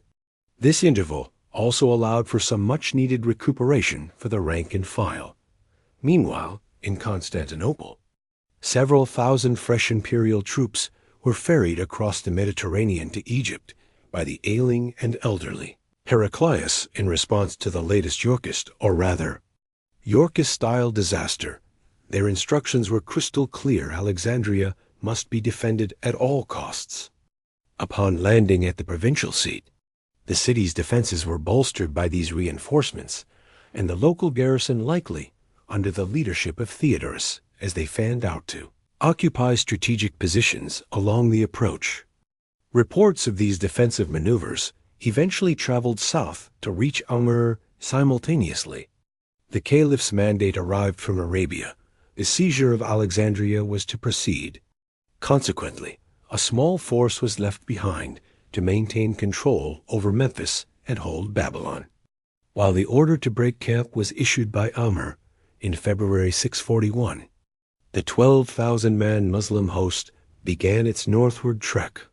By marching along the eastern fringe of the Nile Delta, a region mirroring the desert climate they knew so well brief, Roman stands at Khan Sharik and Tarnat were overcome before the army veered northwest, away from the river's path, after Saltais was subsequently taken. A bloody triumph was secured by Umar at Kirion, a mere 12 miles from their goal. From there, the shattered Roman forces were pursued all the way to the city's eastern gates. The journey to the coast had been completed in only 22 days. Alexandria had been established on a slender neck of land by Alexander the Great and his successors. Sandwiched between Lake Mariat to the south and the Mediterranean to the north, because the primary transit lines terminated to the east, the only true point of vulnerability was the northeastern corridor. The Muslims established their camp just outside the reach of the city's weaponry and formed their battle lines, beginning a slow crawl toward the recently reinforced walls. Unfortunately for the Arab commander, his units were disrupted and scattered by volley after volley of massive stones launched by expert Roman artillerists. This relentless bombardment sent Umar and his fighters sprinting back to the safety of their camp, dodging projectiles the whole way. These barrages continued intermittently, and during the lulls, sorties were launched from the city by the Roman defenders to strike the Muslim army, hoping to drive the invaders off and lift the siege entirely. Despite the grit and prowess of the men executing the sallies, these maneuvers were consistently thwarted and resulted in the defenders being shoved back behind their walls. During the opening months of this inconclusive struggle, a sector held by the Arabian Mara tribe was targeted by a Roman sortie, igniting a savage melee. A stalemate seems to have been the final result, but the Arabs were whipped into a frenzy when one of their kinsmen was decapitated and his head was carried off as a trophy by the Romans. The exact scenario played out the following morning. An attack on the Mara was launched by a Roman officer who had likely grown cocky from the previous day's skirmish. However, a vastly different fate awaited him this time. His own head was claimed by the Arab combatants after he fell in the fray, providing them with the necessary leverage to reclaim their fallen comrade's remains. After a brief parley, an exchange was finalized by both parties, and their respective dead were interred with full honors. At the peak of the summer heat, roughly 2 months after the initial investment, the camp was shifted forward by the Sami tribal leader for reasons that remain a mystery. A daring cavalry strike was mounted by the Roman defenders, who sensed an opening during this repositioning. Yet the assault was swatted away with ease. In the heat of the chase, a reckless band of Muslim horsemen pursued the retreating Romans so closely that they slipped through the city gates just before they were slammed shut. Outmatched by sheer numbers, a desperate skirmish was fought at the Church of Gold. Some were slain in the shadows of the cathedral, while the survivors were forcibly ejected from Alexandria. Constant communication with the city was maintained by Heraclius, who was painfully aware that the Islamic momentum was reaching a tipping point, fearing the total loss of Egypt. A massive relief armada was assembled by the emperor, drawing supplies, gear, and a formidable host from the empire's remaining reaches. But just as this giant fleet was poised to set sail, the 66-year-old Heraclius passed away in Constantinople, leaving the throne to be shared by his sons, Heraclonus and Constantine III.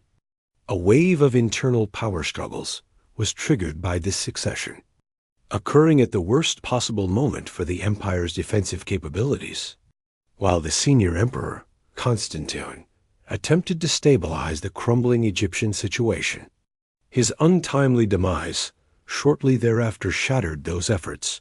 To make matters worse, a Byzantine general named Valentinus led an armed uprising for Constantine's son, Constans II, fueled by the belief that Martina, Heraclona's mother, had poisoned the late emperor. No reinforcements could be spared for Alexandria, while this dynastic chaos gripped the capital until late 641. Morale was decimated, and infighting broke out among the soldiers guarding the Egyptian capital as the political rot spread to the garrison. When the siege reached its 6th month with no end in sight, a stinging letter was received by Umar from the Caliph, who took him to task for the delay after a council with his top brass. The veteran Ubadah bin as-Samit was tapped by Umar to spearhead a final push in the final days of October 641. The entire Muslim host gathered for midday orisons before forming up for the assault, led by Ubadah. Alexandria was finally carried by storm when the gate near the Church of Gold was breached by Umar's forces, alongside landmarks like al-Qadisiyah and Yarmouk. The seizure of Alexandria stood as a crowning achievement for the Caliphate in the 2 decades following the Hijra. Not only was a priceless naval hub acquired and Roman maritime power eroded, but a realm of staggering culture and wealth was brought under the fold, perhaps most pivotally. A gateway was opened by the conquest of Egypt for Islamic expansion further into the African south and west. Both the general and his troops were spellbound by the luxury and splendor of Alexandria, yet no permanent headquarters could be established there without a green light from Medina. Consequently, an emissary was dispatched by Umar to ask Umar if the metropolis could serve as his base. Unfortunately for the victor, the Rashidun sovereign harbored an absolute distrust and loathing for large bodies of water, including the Nile. The total destruction of a previous force under Muawiyah, the only time a naval mission had been sanctioned by Umar, remained fresh in his mind. The request was denied by Umar, who explained, "It is not my wish for the faithful to dwell where a water barrier stands between them and me." Regardless of the season, deeply disappointed, Umar headed south to lay the first stones of Misr al-Fustat, the city of the tents, which became the inaugural capital of Islamic Egypt. The next few months were occupied by the new governor as he organized the administration of this fresh territory. As 642 began, infrastructure was revitalized. Local grievances were mediated, and even food shipments were sent to a famine-struck Medina at the Caliph's behest. To ensure no sparks of defiance remained, 4 columns were sent out to Heliopolis, Fayoum, Damietta, and Lower Egypt. All of them secured total obedience without a single drop of blood by mid-642.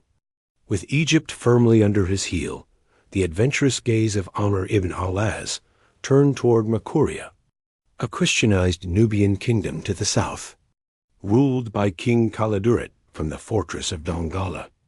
Makuria was a rising titan that had recently swallowed its rival. Mubasha, the Nubians were a literate and culturally rich society, but they were best known as terrifyingly skilled warriors. Their mastery of archery and horsemanship was legendary across the Mediterranean. During the blistering summer of 642, 20,000 cavalrymen were led into Nubia by Amar's cousin, Uqba bin Naif, where the local defenders quickly began making their lives a misery, refusing to be drawn into a pitched battle. The Makurian archers, both footbound and mounted, engaged in relentless hit-and-run tactics. Uqba's strength was slowly bled away by these unarmored sharpshooters, who vanished into the wilderness before a counterstrike could land. As the Islamic push deepened, the hawk-eyed Nubians would tauntingly shout to the invaders, "In which part of your body should I place my arrow?" Whenever a skeptic pointed to a spot, an arrow would strike with surgical precision, leaving the man dead or maimed. When the capital of Dongola was finally neared by Uqba's thinned ranks, they found 10,000 Makurians waiting a force compelled to make a stand by the Muslim movements. Eager to break the Nubian spirit in one go, the troops were arrayed for battle by Uqba. But as the Muslim advance commenced, it was met by a merciless, pinpoint barrage of Makurian arrows that tore into the attacking lines. Uqba's offensive was abruptly halted by a torrential downpour of missiles, resulting in a gruesome scene where 250 of his combatants were left blinded in at least one eye. Finding it impossible to close the distance with the Nubian marksman while his ranks were being decimated by horrific wounds, Uqba made the tactical decision to pull his warriors from the field. From that day forward, the moniker the Archers of the Eye was bestowed upon the Nubians by the Muslims, a tribute to their uncanny precision in driving arrows through the sockets of their foes. Since the campaign promised little in the way of spoils or strategic territory and proved far too costly, a full retreat back to Fustat was initiated by the Muslim forces, while not categorized as a total rout. This marked one of the initial instances in history where a caliphate army was actually repelled. After a brief 2-month period of recuperation, the dispersed units were rallied by Amr, who personally spearheaded a westward trek into the desert during September 642. A month of grueling marching eventually brought the Muslims to Barca, a city still under Roman influence which, lacking any defensive infrastructure, was forced into a swift surrender. This act served as the opening gambit for the Islamic conquest of the Maghreb, a conflict that would span several decades. While the coast was being secured, Uqba was ordered by Amr to push inland, where the arid stretches between Barca and Sevilla were pacified without a single drop of blood being shed.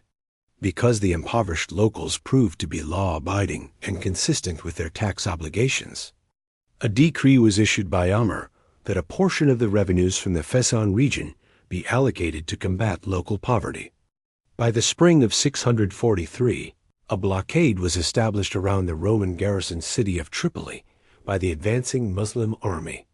Amr positioned his camp on a high-ground plateau to the east, hunkering down for a long wait as he realized the city's maritime access allowed for indefinite resupply. Since siege engines were unavailable to him, the fortifications could not be easily breached. 2 months of stalemate followed until a group of 8 warriors ventured west for a hunting trip. As they trekked back toward the city at high noon, the oppressive heat drove them to ride along the shoreline. Suddenly, the western perimeter of Tripoli, the junction where the city wall met the sea, was discovered by them to be weakly defended, in a move that could be viewed as either high-stakes bravery or sheer recklessness. These 8 opportunists managed to infiltrate the city through its exposed flank. The city center was reached by the group before the defenders even registered their presence, and a frantic slaughter ensued. This unexpected burst of violence sparked a wave of absolute pandemonium among both civilians and the garrison, believing a massive enemy contingent had breached the walls. A significant number of Roman soldiers sought refuge on ships anchored in the harbor.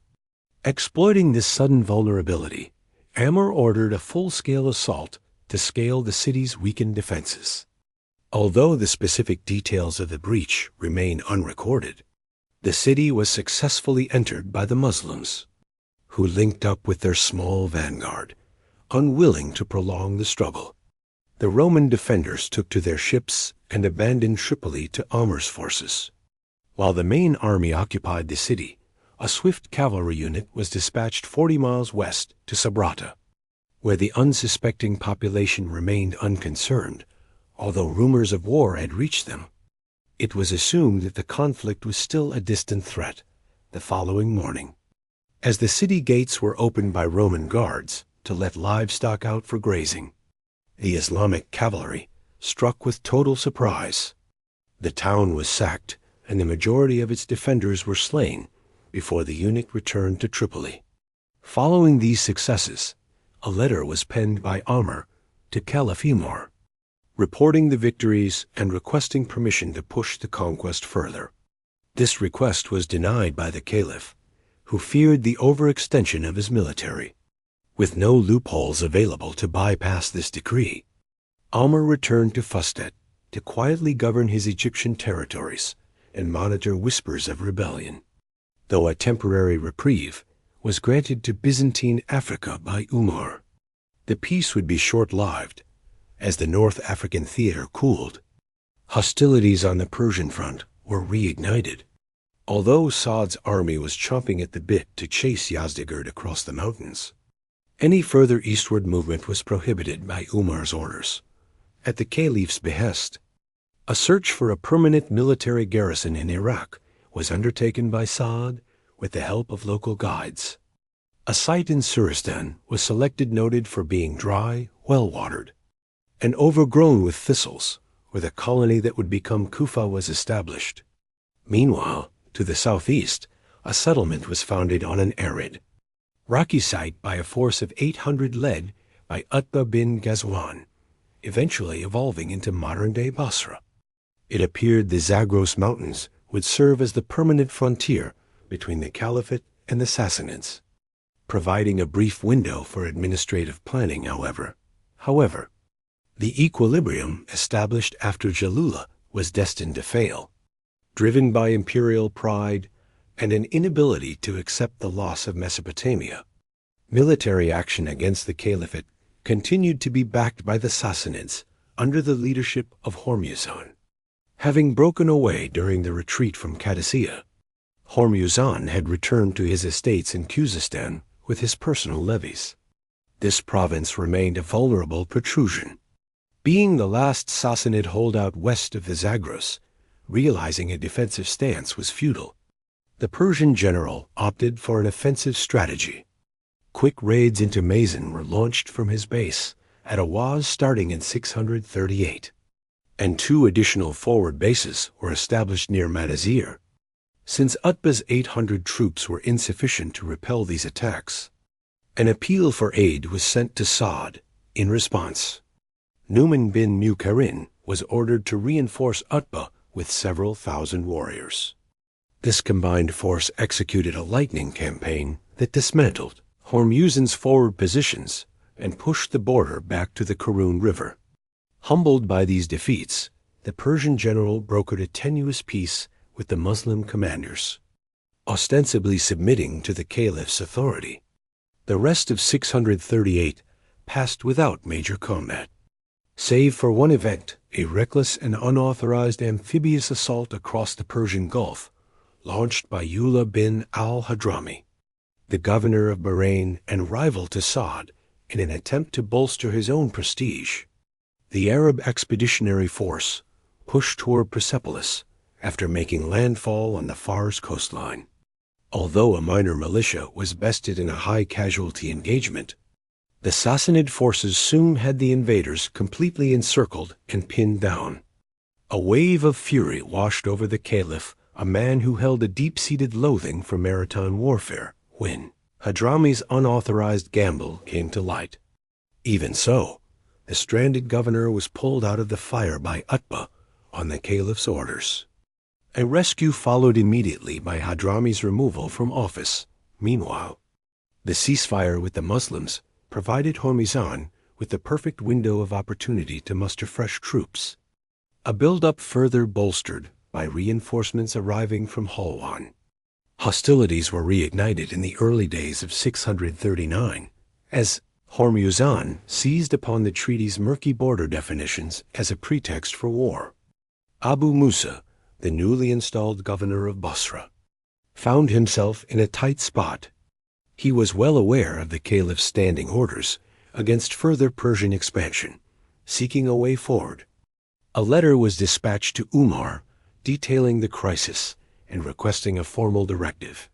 The response from Umar was blunt: Awaz must be seized to put an end to Hormuzan's aggression. Consequently, Musa's battalions were marched to the banks of the Karun River, where they stared down the Persian lord across the water, inviting the Arab forces to cross.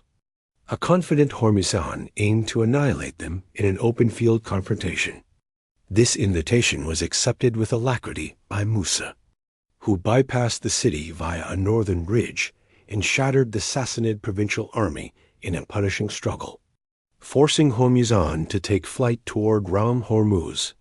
The battered Persian commander was hounded even further east by a relentless pursuit force of Arab riders. From a defensive position behind yet another river, a peace deal was brokered by Hormuzan.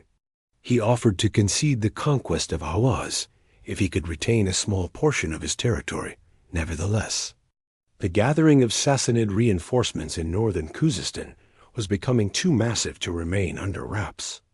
A shift in leadership occurred as Amr bin Yasir took the reins from Saad as governor of Kufa, promptly funneling troops to Musa to neutralize the Persian threat once and for all. Launching a strike from Awaz, Musa engaged Hormuzan at Ram Hormuz, where a brisk victory resulted in the fall of most of eastern Khuzestan. The Sassanid concentration point at Shushtar, a fortress city nestled in the Zagros foothills, became Hormuzan's final refuge, wary of assaulting such a formidable stronghold with his current numbers. 1,000 elite warriors were requested and received by Musa from Kufa. Bolstered by these fresh boots on the ground, Shushtar was stormed by Musa, resulting in the capture of both the city and Hormuzan himself. The ancient city of Susa fell shortly thereafter. By late 641, Jun Shapur, the last holdout in Khuzestan, was seized by one of Musa's subordinates, marking the total transition of Sassanid lands west of the Zagros to Muslim control. Even with the heart of Iraq lost, a powerful and unified empire remained east of the mountain barrier, with the Sassanid reach extending as far as the Indian frontier. Following the collapse of Khuzestan, urgent commands were broadcast by Yazdegerd to every remaining province, demanding a massive mobilization at Nahavand, a vital hub on the western transport arteries. Throughout the twilight of 641, military units from across the Iranian plateau, Ray, Isfahan, and Hamadan, among them, converged on the city. By the dawn of 642, a staggering host of roughly 60,000 men had been mustered. This formidable assembly was viewed by Yazdegerd as his final roll of the dice. A defeat here meant the total eclipse of his reign. Mardanshah, the general appointed to lead this army of retribution, issued a chilling warning to his troops. They must strike at Umar before the Caliph struck at them. Noting that the seat of their power had already been dismantled, alarmed by this massive buildup, a Persian frontier commander loyal to the Caliphate sent word to Ammar bin Yasser, who relayed the intelligence to Medina immediately. The weight of the moment was captured in Umar's address to the people. This is the day on which the future depends. While the ever-vigilant Caliph initially intended to lead the charge personally, he was dissuaded by his council, who deemed his presence on the front lines unnecessary. A heated debate erupted over how to allocate their military strength. While Uthman advocated for a total concentration of the Caliphate's forces, Ali ibn Abi Talib countered this, arguing that leaving other borders undefended would be an open invitation for Byzantines and Ethiopians to reclaim lost ground. It was Ali's strategy that Umar ultimately embraced the field army would be built around the core units from Kufa, Basra, and the Persian border, rounded out by a fresh intake of Arabian veterans and new recruits. Numan bin Nukarin, the seasoned conqueror of Susa, was handpicked by Umar to lead this preemptive strike. Enthused by the appointment, Numan mobilized his forces, striking east from Kufa and crossing the Tigris to link up with various frontier detachments. The Muslim army moved northeast from Ctesiphon, following the Diyala River before pivoting at Qasr Shirin to plunge into the Zagros peaks. By December 641, they had gathered at Tazar, with 30,000 warriors ready for battle. A reconnaissance team was sent by Numan into the Nahavand Valley to pin down the Sassanid positions. When the scouts returned at nightfall, they reported a total absence of Persian activity in the rugged corridor between Tazar and the enemy base. Seizing the initiative, the camp was struck by Numan, who marched his entire force to Isbizahan, placing them a mere 10 miles from the Persian occupants of Nahavand. Upon learning that the invaders were at the gates, Mardanshah responded by deploying his entire host outside the city. A hook or L-shaped formation was utilized for the Sassanid deployment, anchored around the elevated terrain of the Brown Ridge. From his vantage point atop the heights, the imperial commander enjoyed a panoramic view of the theater of war, while his soldiers held the advantage of the downslope. This masterfully selected defensive line was reinforced by the geography itself. A small stream guarded the Sassanid front, along which a lethal field of caltrops was sown by Mardanshah to cripple any cavalry charge. Furthermore, the short end of the L on the right was secured by a fortified settlement and the towering Ardashan Ridge, while a fork in the stream provided protection for the long southeastern flank on the left. Facing this natural bulwark and left with few alternatives, Numan positioned his combatants across the entire Sassanid frontage, separated only by the stream and forced to look up the incline. The short segment of the L formation was overseen by Nu'aym, the general's brother, while the right wing was placed under the command of Hadayfa bin al-Yaman. Positioned in the heart of the formation was Numan himself, while the Caliphate's mounted reserves were spearheaded by Qayqa bin Amr. Because the Muslim lines were still vulnerable and unsettled, a golden opportunity for a preemptive strike was handed to Mardanshah, however.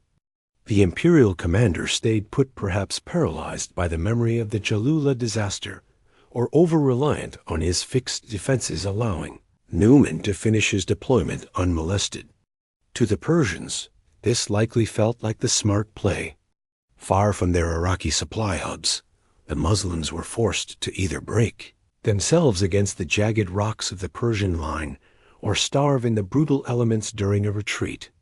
The silence was shattered an hour after the Islamic midday prayer, just as the sun reached its zenith, when a direct assault against Mardanshah's defensive perimeter was launched by the entire Muslim host. As the attackers reached the wadi, A lethal downpour of arrows was unleashed by Persian archers, who capitalized on their elevated vantage point. Chaos ensued as Kaka's riders plunged into the hidden caltrops, resulting in the horrific maiming of their mounts. Despite being thinned out by constant missile fire, the advance was maintained by Numan ranks across the whole front. Upon reaching the summit, a ferocious hand-to-hand struggle erupted as the Muslims slammed into the Sassanid wall. What followed was a brutal war of attrition, where tactical finesse was abandoned in favor of raw power, personal bravery, and iron discipline. In sectors where the slope was more forgiving, likely under Nuayn's watch, the Persians were momentarily driven back by the Muslim surge. Yet every gain was erased as counterattacks by Mardanshah's men restored the status quo. Near Zaramin, where the grade was most punishing, the Caliphate's forces were actually shoved back across the stream, only to fight their way back to the starting line in a bloody seesaw. By dusk, the battlefield was a tapestry of carnage, covered in the fallen and the dying, with no breakthrough in sight. The Muslims disengaged and pulled back to their encampment under the cover of night, while both sides spent the dark hours tending to the wounded and retrieving their dead. The dawn of the second day brought no change in strategy. Inexplicably, another frontal charge across the water was ordered by Numan. This tragic harvest of death lasted until sunset, leaving the Muslims bloodied, exhausted, and ultimately unsuccessful. By the third morning, tactical logic and perhaps the threat of a mutiny prevailed, and the suicidal human wave tactics were finally scrapped by the Muslim general. He shifted gears, waiting for the Persians to abandon their heights and engage. However, Mardanshah was no fool. Knowing that time was his greatest ally, he refused to take the bait. A tense 2-day stalemate followed, broken only by Sassanid raiding parties that pecked at the Muslim lines. These hit-and-run strikes eroded the Caliphate's supplies and morale before the raiders vanished behind their walls, leaving the Islamic forces fuming with frustration. As Muslim strength waned in the freezing conditions, a steady flow of fresh troops and food reached Mardanshah from Hamadan. Realizing the status quo was a death sentence, a council of war was convened by Numan. While the eldest veteran suggested a strictly defensive posture, only engaging the raiding parties, his advice was rejected by the younger, more aggressive officers. Conversely, the suggestion to resume the head-on charges was also shot down as madness. Finally, a brilliant ruse was proposed by Tulayha bin Kalawad, a former adversary turned strategist. His plan was simple: position the cavalry for an outflank, feign a weak front, and stage a retreat. Once the Persians are lured out by the hope of victory, we wheel around and crush them. To sell the deception, a viral rumor was started by the Muslims claiming that Caliph Umar had passed away. This mental plague swept through the Persian ranks, igniting a hunger for an offensive against what they believed was a leaderless, broken enemy. The trap was sprung the following Friday. Sassanid lookouts watched as the Muslim camp was dismantled. Baggage was loaded onto animals, and small units began a westward march, convinced the invaders were in full retreat. Mardanshah took the bait, following a preset plan. Gaps were cleared in his own caltrip fields on the right flank to allow his army to pour out. Once the lead elements were clear, they formed up to strike the retreating enemy. To ensure his men couldn't flee back to safety, it is said that Mardanshah may have even re-sown the caltrops behind them. As the Persians prepared to strike their rear, the fleeing Muslim infantry suddenly pivoted and deployed for battle, though they stood their ground further back than their original positions. The Persian general had been fooled completely. Hidden in a mountain pass behind the Ardashan Ridge, Kaka and his cavalry lay in wait. Unseen by the Sassanids, 2 hours before midday, the slow advance toward the stationary Muslim line was ordered by Mardanshah. Once in range, the Persians began softening the target with long-range arrow volleys that the Arab bows couldn't match. Though the Muslim warriors were itching to charge and end the missile harassment, they were held in check by Numan, who kept a steady eye on the bigger picture. Finally, believing the enemy was sufficiently weakened, the order for a full-scale Persian charge was given. The battlefield reached its boiling point at this exact juncture. As the imperial right wing was finally unmoored from its anchors at the Ardashir Ridge and the neighboring garrisoned hamlet, by maintaining a purely defensive posture, Numan prevented a full-scale pushback, instead orchestrating a slow, deliberate withdrawal that mirrored the tactical genius of Hannibal's center at Cannae. A fierce counter-offensive was finally unleashed by Numan just after the sun passed its peak. Simultaneously, the ridge was cleared by Kaka's horsemen, who surged forth to drive a massive wedge between the Sassanid ranks and their rear obstacles. This pincer movement was momentarily stalled, however, when a reserve contingent was deployed by Mardanshah to intercept and check the Muslim cavalry before they could slam the trap shut. On the primary front, the Persian lines began to buckle and recede under the sheer physical pressure of Numan's surge. Then, tragedy struck an arrow, found the Muslim general, toppling him from his mount before he was whisked away from the carnage. Morale was saved only because Nuim stepped into his brother's shoes, impersonating the fallen commander to keep the troops inspired.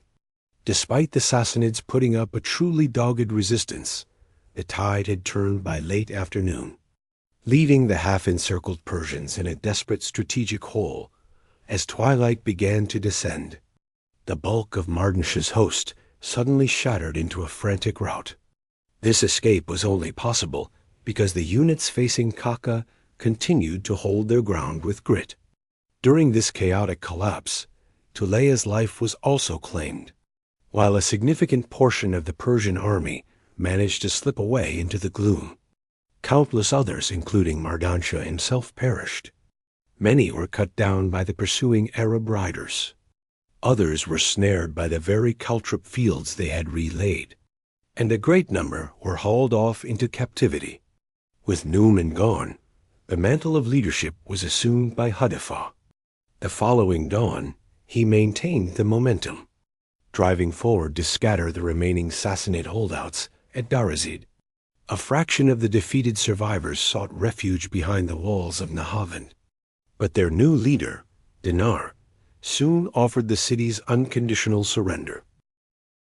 Nahavand stood as the final monumental collision between the forces of Islam and the Persian Empire. It was the definitive turning point where any shadow of a doubt vanished. The Sassanid sun was setting forever. Because of this, the victory of victories is how the battle is remembered in the Muslim tradition.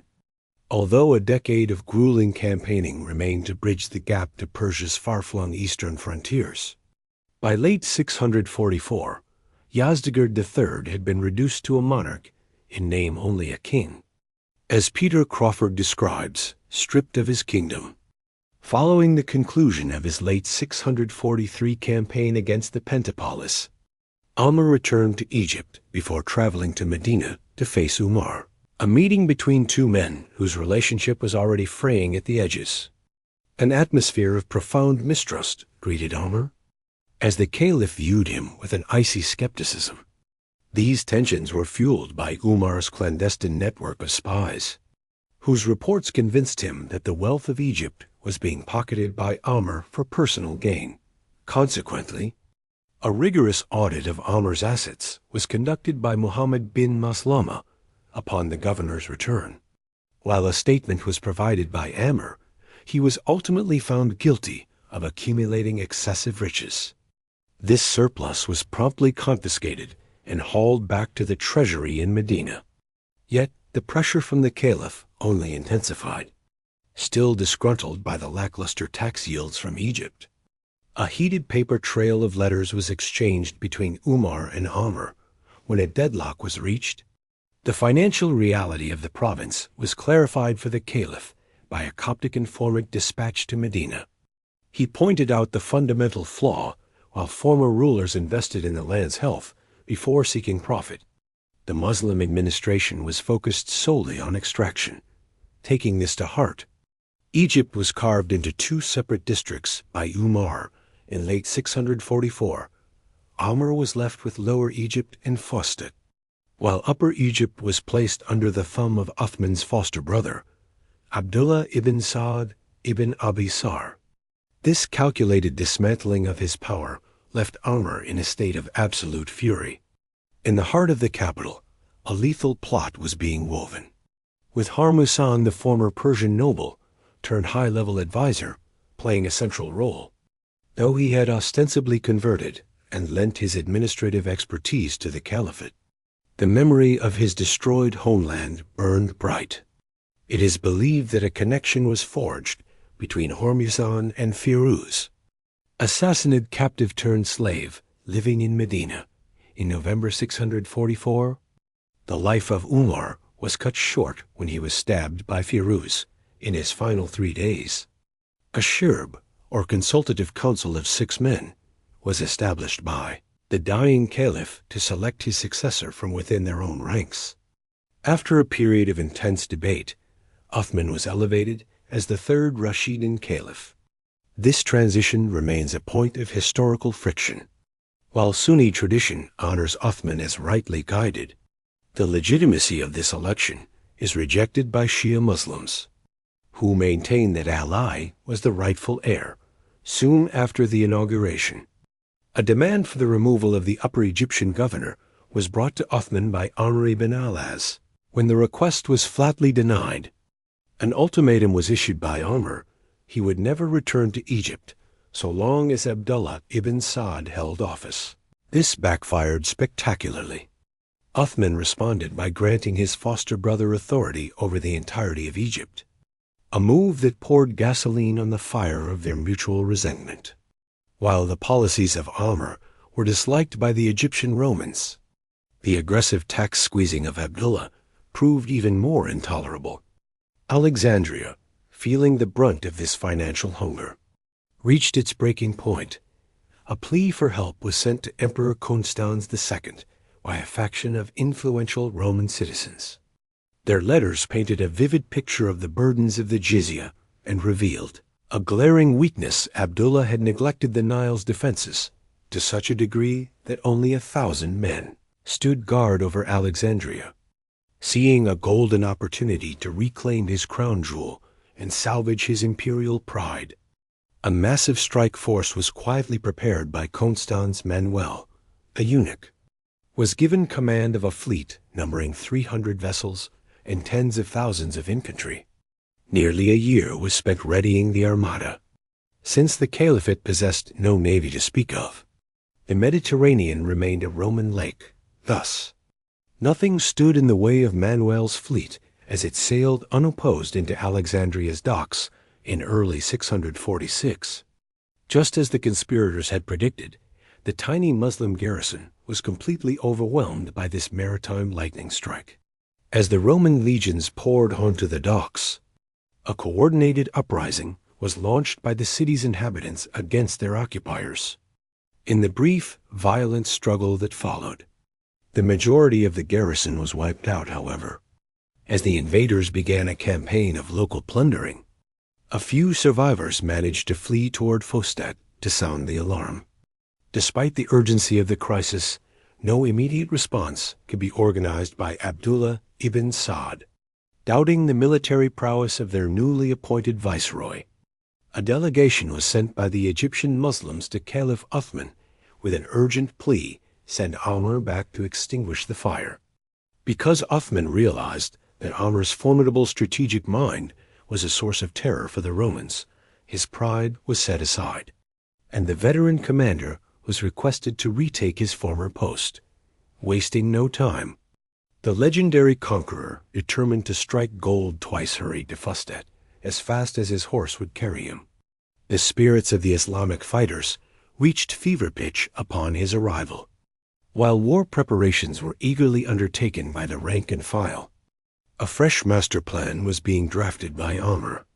Despite being hounded by impulsive officers who demanded an immediate strike to to trap the enemy in the Mediterranean metropolis. Umar refused to be goaded into a premature fight. He argued that the Roman lines of communication and supply would eventually snap if they were allowed to advance. Constant surveillance of Manuel's army was maintained by Umar's network of spies, with reports on their location and manpower flowing in like clockwork. The Byzantine infantry trekked along the eastern bank of the Nile, while a massive support fleet of warships kept pace with them on the water. However, the mission was plagued by Roman indiscipline from the start. As town after town was occupied, the local population's resentment grew due to the soldiers' behavior. Once Manuel had reached the midpoint between the coast and the capital, a countermarch was initiated by Umar with 15,000 warriors, setting the stage for a head-on collision. The two forces finally locked eyes near the town of Nikiu, also known as Nakius. Following a night of rest in their respective camps, the flat, featureless plain south of the town became the stage for their deployment. The Nile served as an anchor for both the Romang right and the Muslim left, the latter of which was a cavalry unit led by Sharik bin Sumai. Beyond the ground troops, a lethal contingent of Roman archers was positioned by Manuel aboard the river vessels. Once the pieces were on the board, a devastating opening barrage was ordered by the unit general, raining arrows down upon the Muslim ranks on the river. A clever tactical ruse was executed by Manuel. His ships sailed past the flank of the army, allowing the shipborne archers to catch the Muslims in a deadly crossfire. Already reeling from the frontal assault, Umar's men were decimated by this multi-directional hail of steel. Sumai's regiment took the brunt of the damage, and even Umar found himself on foot after his horse was picked off, remarkably. The Muslims stood their ground and weathered the storm with grit. Believing the enemy had been softened up, the flanking ships were recalled by Manuel, and their troops were merged into the main line for one final arrow volley. The moment the archery ceased, a full-throttle infantry advance into close-quarters range was commanded. Although the Arabs usually thrived in the chaos of a melee, the sheer ferocity of the Roman charge shattered their wavering line. Sumai's battered regiment finally broke and fled the field. Umar was forced to pull back his remaining units to regroup a short distance away. Oddly, the chance to deliver a finishing blow was ignored by Manuel, who opted to wait rather than pursue. During this eerie silence, a Roman champion decked out in gold-studded armor stepped into no man's land and issued a challenge for single combat. This proved to be a godsend for Umar, as it allowed his men to catch their breath and reform their ranks. The challenge was accepted by Hummel, one of Umar's elite Mubarizan. Under the watchful eyes of both armies, the two warriors first traded blows with spears to no avail, transitioning to sword and shield. The stalemate continued until Hummel was disarmed and wounded by his larger opponent. Just as the Romang moved in for the kill, a short dagger was unsheathed by the Arab fighter and driven with lightning speed into the Romang's throat. Although the duel was won by Hummel, his wounds would claim his life a few days later, a loss deeply mourned by Umar. This traditional pause in the action provided exactly the window Umar needed to restore order. By the time Hummel's victory was secured, even Sumai's routed riders had returned to the fold. A full-scale Muslim charge followed, drawing Manuel's forces into a grinding melee. After several hours of stubborn resistance, the Roman lines snapped. A frantic retreat toward Alexandria ensued, with the Arabs hunting them every step of the way. Upon reaching the city, boulders were hurled at the walls by Umar's catapults, though the city's own artillery answered in kind. The stalemate was only broken when a gatekeeper named Ibn Basana offered to betray the city in exchange for his family's safety. These terms were met with a yes from the Muslim commander. In the summer of 646, the gates were swung open and the city was flooded by the Islamic army. Any pockets of Roman resistance were neutralized with clinical efficiency. As the city was being sacked, the surviving imperial troops fled to their ships and vanished, before the metropolis could be completely leveled by the vengeful victors. A plea for mercy was made to Umar by a fellow Muslim, unexpectedly moved by these words. The violence was halted immediately by the conqueror. On that very site, the Mosque of Mercy was later erected.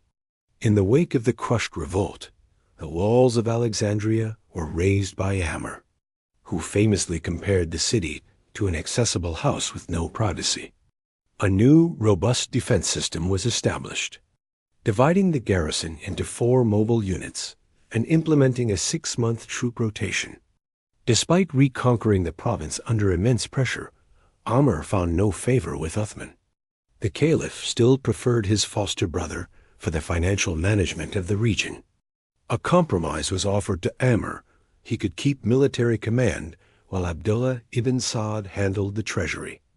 Umar's legendary wit provided the final word: "I would be like a man holding the cow's horns while someone else milks it." This deep-seated grudge would eventually cast a long shadow over the future of the Caliphate. By the end of 646 AD, the entire Near East had been reshaped into a geopolitical reality, completely different from what it had been just 2 decades earlier, and for many centuries before that. On its eastern flank, a 4-century-old dynasty, the Sassanids, was now virtually extinct. Their last true Shah was being chased across Iran by eastward advancing Muslim armies, and their ancient lands had been consumed. In the north, Rashidun forces reached the barrier of the Caucasus Mountains, thereby enclosing the once indomitable Byzantine Empire within its Anatolian heartland. With all major battles against Rome and Persia now concluded, Islam's armies began looking for a new direction to conquer. Once Constans II's counterattack against Egypt had been decisively repelled, Caliph Uthman's foster brother, Abdullah ibn Sa'd, started launching raids into the Roman Berber territories west of his new province. These small expeditions quickly proved spectacularly successful, returning with enormous numbers of slaves, cattle, and other riches, concluding that Remang Africa would yield an easy and abundant harvest if squeezed. The Egyptian governor wrote to Uthman, seeking permission to launch a major campaign to the west. Uthman agreed with Abdullah's judgment and ordered the formation of a 10,000-strong force in Arabia. Composed of warriors from various tribes, it was a relatively young army. In its ranks marched 1 son of Umar, 2 sons of Umar, and 2 sons of the Umayyad chief al-Hakam, one of whom would become the future Marwan I. This freshly assembled Arab force was ready for war in early 647 and marched for Egypt, joining Abdullah ibn Sa'd at Fustat a few weeks later. There, the 10,000 newly arrived Arab fighters were merged with another 10,000 from the governor's Egyptian army, bringing the total strength to 20,000. With this mostly camel and horse-mounted invasion force behind him, Abdullah marched west. This stretch of the Mediterranean coastline had witnessed some of the ancient world's most dramatic events over many centuries. Emperor Heraclius' father had previously served as ruler of this substantial exarchate of Africa, before his son's rise to the Byzantine throne in 610, at which point the elder governor passed away. Near the time of Heraclius' death in 641, the emperor himself appointed a patrician named Gregory as exarch. However, the dynastic turmoil that followed Heraclius' demise, combined with Constans II's failure to repel Muslim attacks, especially in neighboring Egypt, proved too much for Gregory. In 647, just as Uthman's army was preparing to strike him, the exarch declared independence from Constantinople amid a wave of popular support from both Romanized Africans and native Berbers. Abdullah ibn Sa'd, meanwhile, crossed the Nile from Fustat and led his army up the west bank until he neared Alexandria. At that point, he turned northwest and cut across the desert as a shortcut. After a few more days, the viceroy's 20,000 men reached the Mediterranean coastal road and marched along it until finally, after a 6-week journey, Abdullah arrived at Barca, the city his predecessor Umar had captured years earlier. The Muslims then marched an additional 700 miles along the Mediterranean coast around the Bay of Sirte, enduring the scorching hardships of a North African summer. The Arabs were accustomed to such arid conditions and actually flourished in them, an advantage that had already helped them conquer the Near East. When the Rashidun army finally reached Tripoli, situated closer to the core of Gregory's territory, its soldiers discovered the heavily fortified city sealed against them. This reception was a far cry from the warm welcome they had enjoyed in Cyrenaica. Following the same strategy Umar had employed 5 years earlier, Abdullah blockaded Tripoli from the landward side and placed it under siege. To hinder or entirely cut off any seaborne resupply or reinforcement, Abdullah set up artillery at both points where the city walls touched the water. These crews were ordered to strike any enemy vessel trying to slip into the harbor, effectively making the port unusable. Gregory, who was assembling the main Exarchate army at his inland capital, Sufetula, rushed a naval reinforcement fleet from Carthage to Tripoli. Yet instead of docking at the port, as they would have liked, the transport ships were compelled to unload their human cargo onto beaches that lay beyond Abdullah's artillery range and outside the protection of the walls. Though this spared them from having bloody holes torn through their ranks by Rashidun catapults and ballistae, it left the exhausted and disorganized soldiers easy prey for Muslim infantry, which charged at them from 2 directions at once. Worn out by the long sea voyage and with no chance to form up properly, Gregory's reinforcements were slaughtered to the last man on the Libyan sands. Remaining alert for any further attempts to prop up Tripoli, the Rashidun forces still could break break into the well-supplied, nearly unconquerable fortress. As his army stalled outside the walls, Abdullah ordered scouts to ride toward Sufetula and monitor any military movements there. A few weeks later, 2 things became clear to the Muslim governor. First, Tripoli was still far from opening its gates to him, and staying idle outside its walls seemed futile. Second, intelligence from his scouts made it obvious that the newly independent Roman exarch was gearing up for a confrontation, possibly convinced that Tripoli was nothing more than a delaying tactic, one that only wore down his own army's strength and will to advance. The Muslim governor lifted the siege and slipped away toward the west. The Rashidun army and its frugal commander plundered their way through the richest region of Roman Africa, unburdened by any supply train and therefore unconcerned about the Tripoli garrison left in their rear. At Sufetula, Gregory learned of the Muslims' whereabouts the moment they passed through Gabes. He responded to the news immediately, intending to engage his enemy well away from his makeshift inland capital. To pull this off, the exarch slowly shifted his heavily equipped, mostly infantry-based army, likely matching the Muslims in size, into a blocking position at Fez, 30 kilometers from Sufetula, and set up camp there. Part of the exarchate's army was placed slightly forward of the camp as a covering force. However, shortly after Gregory's force had gone into camp, the Rashidun light cavalry advance guard fell upon its Roman counterpart, sending it fleeing back to the main camp in full retreat. Shaken by the power of the Muslim mounted units, Gregory ordered his army to pull back all the way to Sufetula, feeling that his position at Fez was too exposed. About 4 miles east of his capital, the exarch turned and prepared for battle. Such close proximity to his base gave the Roman army logistical superiority, prevented wide flanking maneuvers by the mobile enemy force, and allowed them a safe retreat behind the walls if necessary. The Muslims arrived soon after and pitched their own camp a short distance from Gregory's front line. After one rejected emissary, both sides deployed for battle on the arid plain roughly 4 miles from Sufetula. The Roman army's posture was defensive, its line anchored to the north and south by 2 high ridges. Abdullah, recognizing the observation value of these terrain features, successfully sent forces to seize them. Unlike his more iron-willed predecessor, Abdullah ibn Sa'd was considered personally weak by the warriors, under his command an accountant and bureaucrat rather than a general or soldier.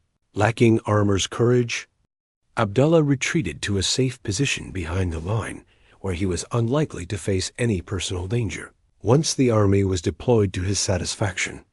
Fortunately for him, Gregory was a kindred spirit in that he also was not a bold frontline commander, choosing to watch the clash from a throne inside the walls of Sufetula.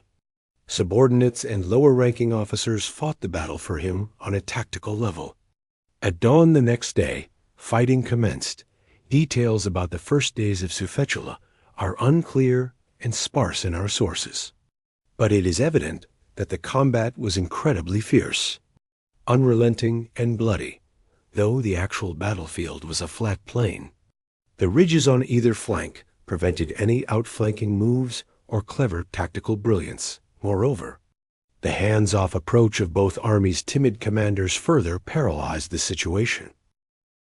After a few days of such indecisive fighting, Gregory decided to try assassinating the enemy leader in order to cut off the head of the Muslim serpent, but obviously, he wasn't going to do the deed himself. Instead, he offered to wed his legendarily beautiful, intelligent, and valiant daughter to the Roman warrior who killed Abdullah. Morale in the Exarch's army skyrocketed at this news. Every warrior, whether Roman, Vandalic, Greek, or Berber, steeled themselves with the goal of winning the princess's hand. Word of this also spread throughout the Muslim army and, in particular, reached Abdullah himself, not at all comfortable with being a marked man. His confidence took an even further nosedive. To counter Gregory's offer, the Muslim commander announced to his army that he would grant the Exarch's daughter to any warrior who personally killed her father before withdrawing to his tent. Still, the next few days continued as a deadly stalemate of bitter violence, brought to a crescendo by the offer and counteroffer between the generals. This dragged on endlessly until one of Abdullah's officers, Zubair, was approached by a Berber defector from Gregory's army. He told the Muslim captain that because the fighting had until that point been quite far from the walls, the Exarch's position near Sufetula's northern gate was actually very thinly defended. Alerted to this crucial information and the best route he should take to exploit the opportunity, Zubair put forward his plan to the demoralized Muslim commander. He was granted leadership over the army's mobile reserve, about 2,000 strong.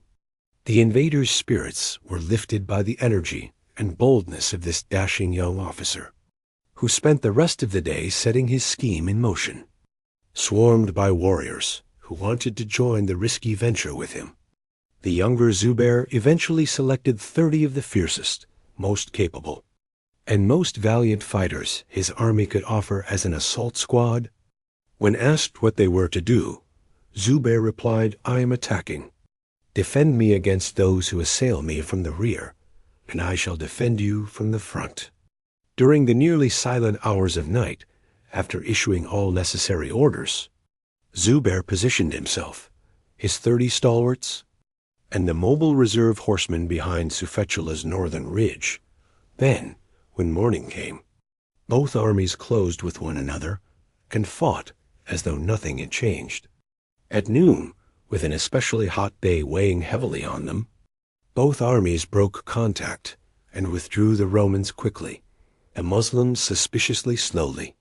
Distracted by the noise of battle, Gregory, his attendants, and his guards did not notice as Zubair and his band of daredevils galloped into the city through what became known as the Gate of Treachery. Realizing what was happening, the Exarch's guard formed a hasty line, but the 30 Muslim warriors broke it and gave Zubair a clear run at the African ruler. In the confusion, Gregory initially believed this lone mounted figure to be an envoy, and so did not react. Gregory was killed, and his head was sliced from his body. News of their leader's death quickly reached the retreating Roman infantry, causing terrible confusion and demoralizing the soldiers. Then, at the perfect moment, Zubair's large mounted reserve crested the north ridge, rode at a gallop, and charged into the disorganized Exarchate army's left wing with saber and lance before wheeling around the battlefield. Simultaneously, the bulk of the Muslim infantry turned about and advanced, locking their tenacious enemy into an unwinnable fight. Pressed from the front by Arab infantry and outmaneuvered by swift Muslim horsemen from all sides, the Roman army collapsed, its soldiers scattered in every direction in their attempts to flee. Zubair's cavalry reaped an especially bloody toll. Within a short time, the battered corpses of Romans, Berbers, Vandals, and Greeks littered the plain outside Sufetula. Despite the slaughter, several thousand of Gregory's soldiers managed to retreat and tack toward the capital, believing its walls would grant them safety. It wasn't their lucky day. Zubair, having handily dealt with the Exarch, sent small squadrons to hold each of Sufetula's gates, preventing entry or exit. When the retreating columns of exhausted Roman soldiers reached the city, therefore, they were viciously attacked by Muslim cavalry coming from the opposite direction and cut to pieces. The Rashidun triumph at Sufetula is often hailed as the moment when Roman Africa was forever lost to the empire. And while it was a crushing blow for the province, this is far from the full truth.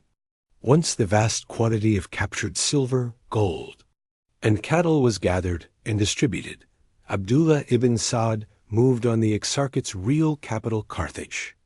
Upon putting the millennia-old city under siege, the Muslim commander and local leaders within the city reached an impasse. There was no chance that the besiegers would be able to take Carthage with their overstretched supply lines and barely functional siege equipment. But at the same time, there was no way for the inhabitants of Carthage to make them go away, however. With exaggerated reports of Gregory's fate fresh in their minds, they asked for terms after only a few days, always with income on his brain. Abdullah ibn Sa'd accepted a vast quantity of Roman gold as payment to leave, Africa alone keeping only what they had so far conquered. After a subsequent eastward journey of about 3 months, the Muslim army arrived back in Fostat by late 647. Bringing with it a massive hoard of wealth, they further swelled the treasury in Medina, regardless of the gathered loot. Abdullah had effectively won a victory and then thrown it away before the conquest was finished. At about this time, late 648, the governor of Syria, Muawiyah, launched a naval expedition of unknown scale against Cyprus. His goal was to neutralize any potential threat the island posed as a staging point for future Byzantine attacks. Muawiyah landed on the Mediterranean island and seized it without opposition, exacting an annual tribute of 7,000 dinars. With the North African front winding down, most expansionist movement within the Rashidun Caliphate came to a halt. 3 years passed in relative quiet until Abdullah ibn Sa'd led another attempt to conquer Nubia in 652, failing once again due to the country's archers of the eye. Because the land situation between eastern Rome and the Caliphate had calcified at the Taurus Mountains, both sides began looking to the sea for an advantage. If Constantinople maintained its naval supremacy, it would have the ability to land a force in Syria, Egypt, or Africa at will. However, if the Caliphate usurped this control, they could turn the Mediterranean into a Muslim lake and even threaten the great imperial city. To that end, both the Egyptian governor and the Roman emperor refocused their efforts on constructing vast fleets of ships with which to dominate the sea. In 654 AD, the Arab and Roman fleets met off the Lycian coast at what became known as the Battle of the Masts. Abdullah ibn Sa'd revealed himself to be a veritable sea wolf compared to his feeble reputation on land-crushing Constans II's navy in the first true Muslim naval triumph and clearing the way for an attack on Constantinople from the status of a subjugated, scorned, and irrelevant desert people. The Arabs burst forth from their ancient homeland in a manner akin to an irresistible sandstorm, blowing away everything in their path in the course of just 2 decades. The third season of the early Muslim expansion will arrive in late 2021. We will cover famous battles like Talis, Tours, Guadalete, Constantinople, and much more. So make sure you are subscribed and have pressed the bell button. Please consider liking, commenting, and sharing. It helps immensely. This is the History Vault channel, and we will catch you on the next one.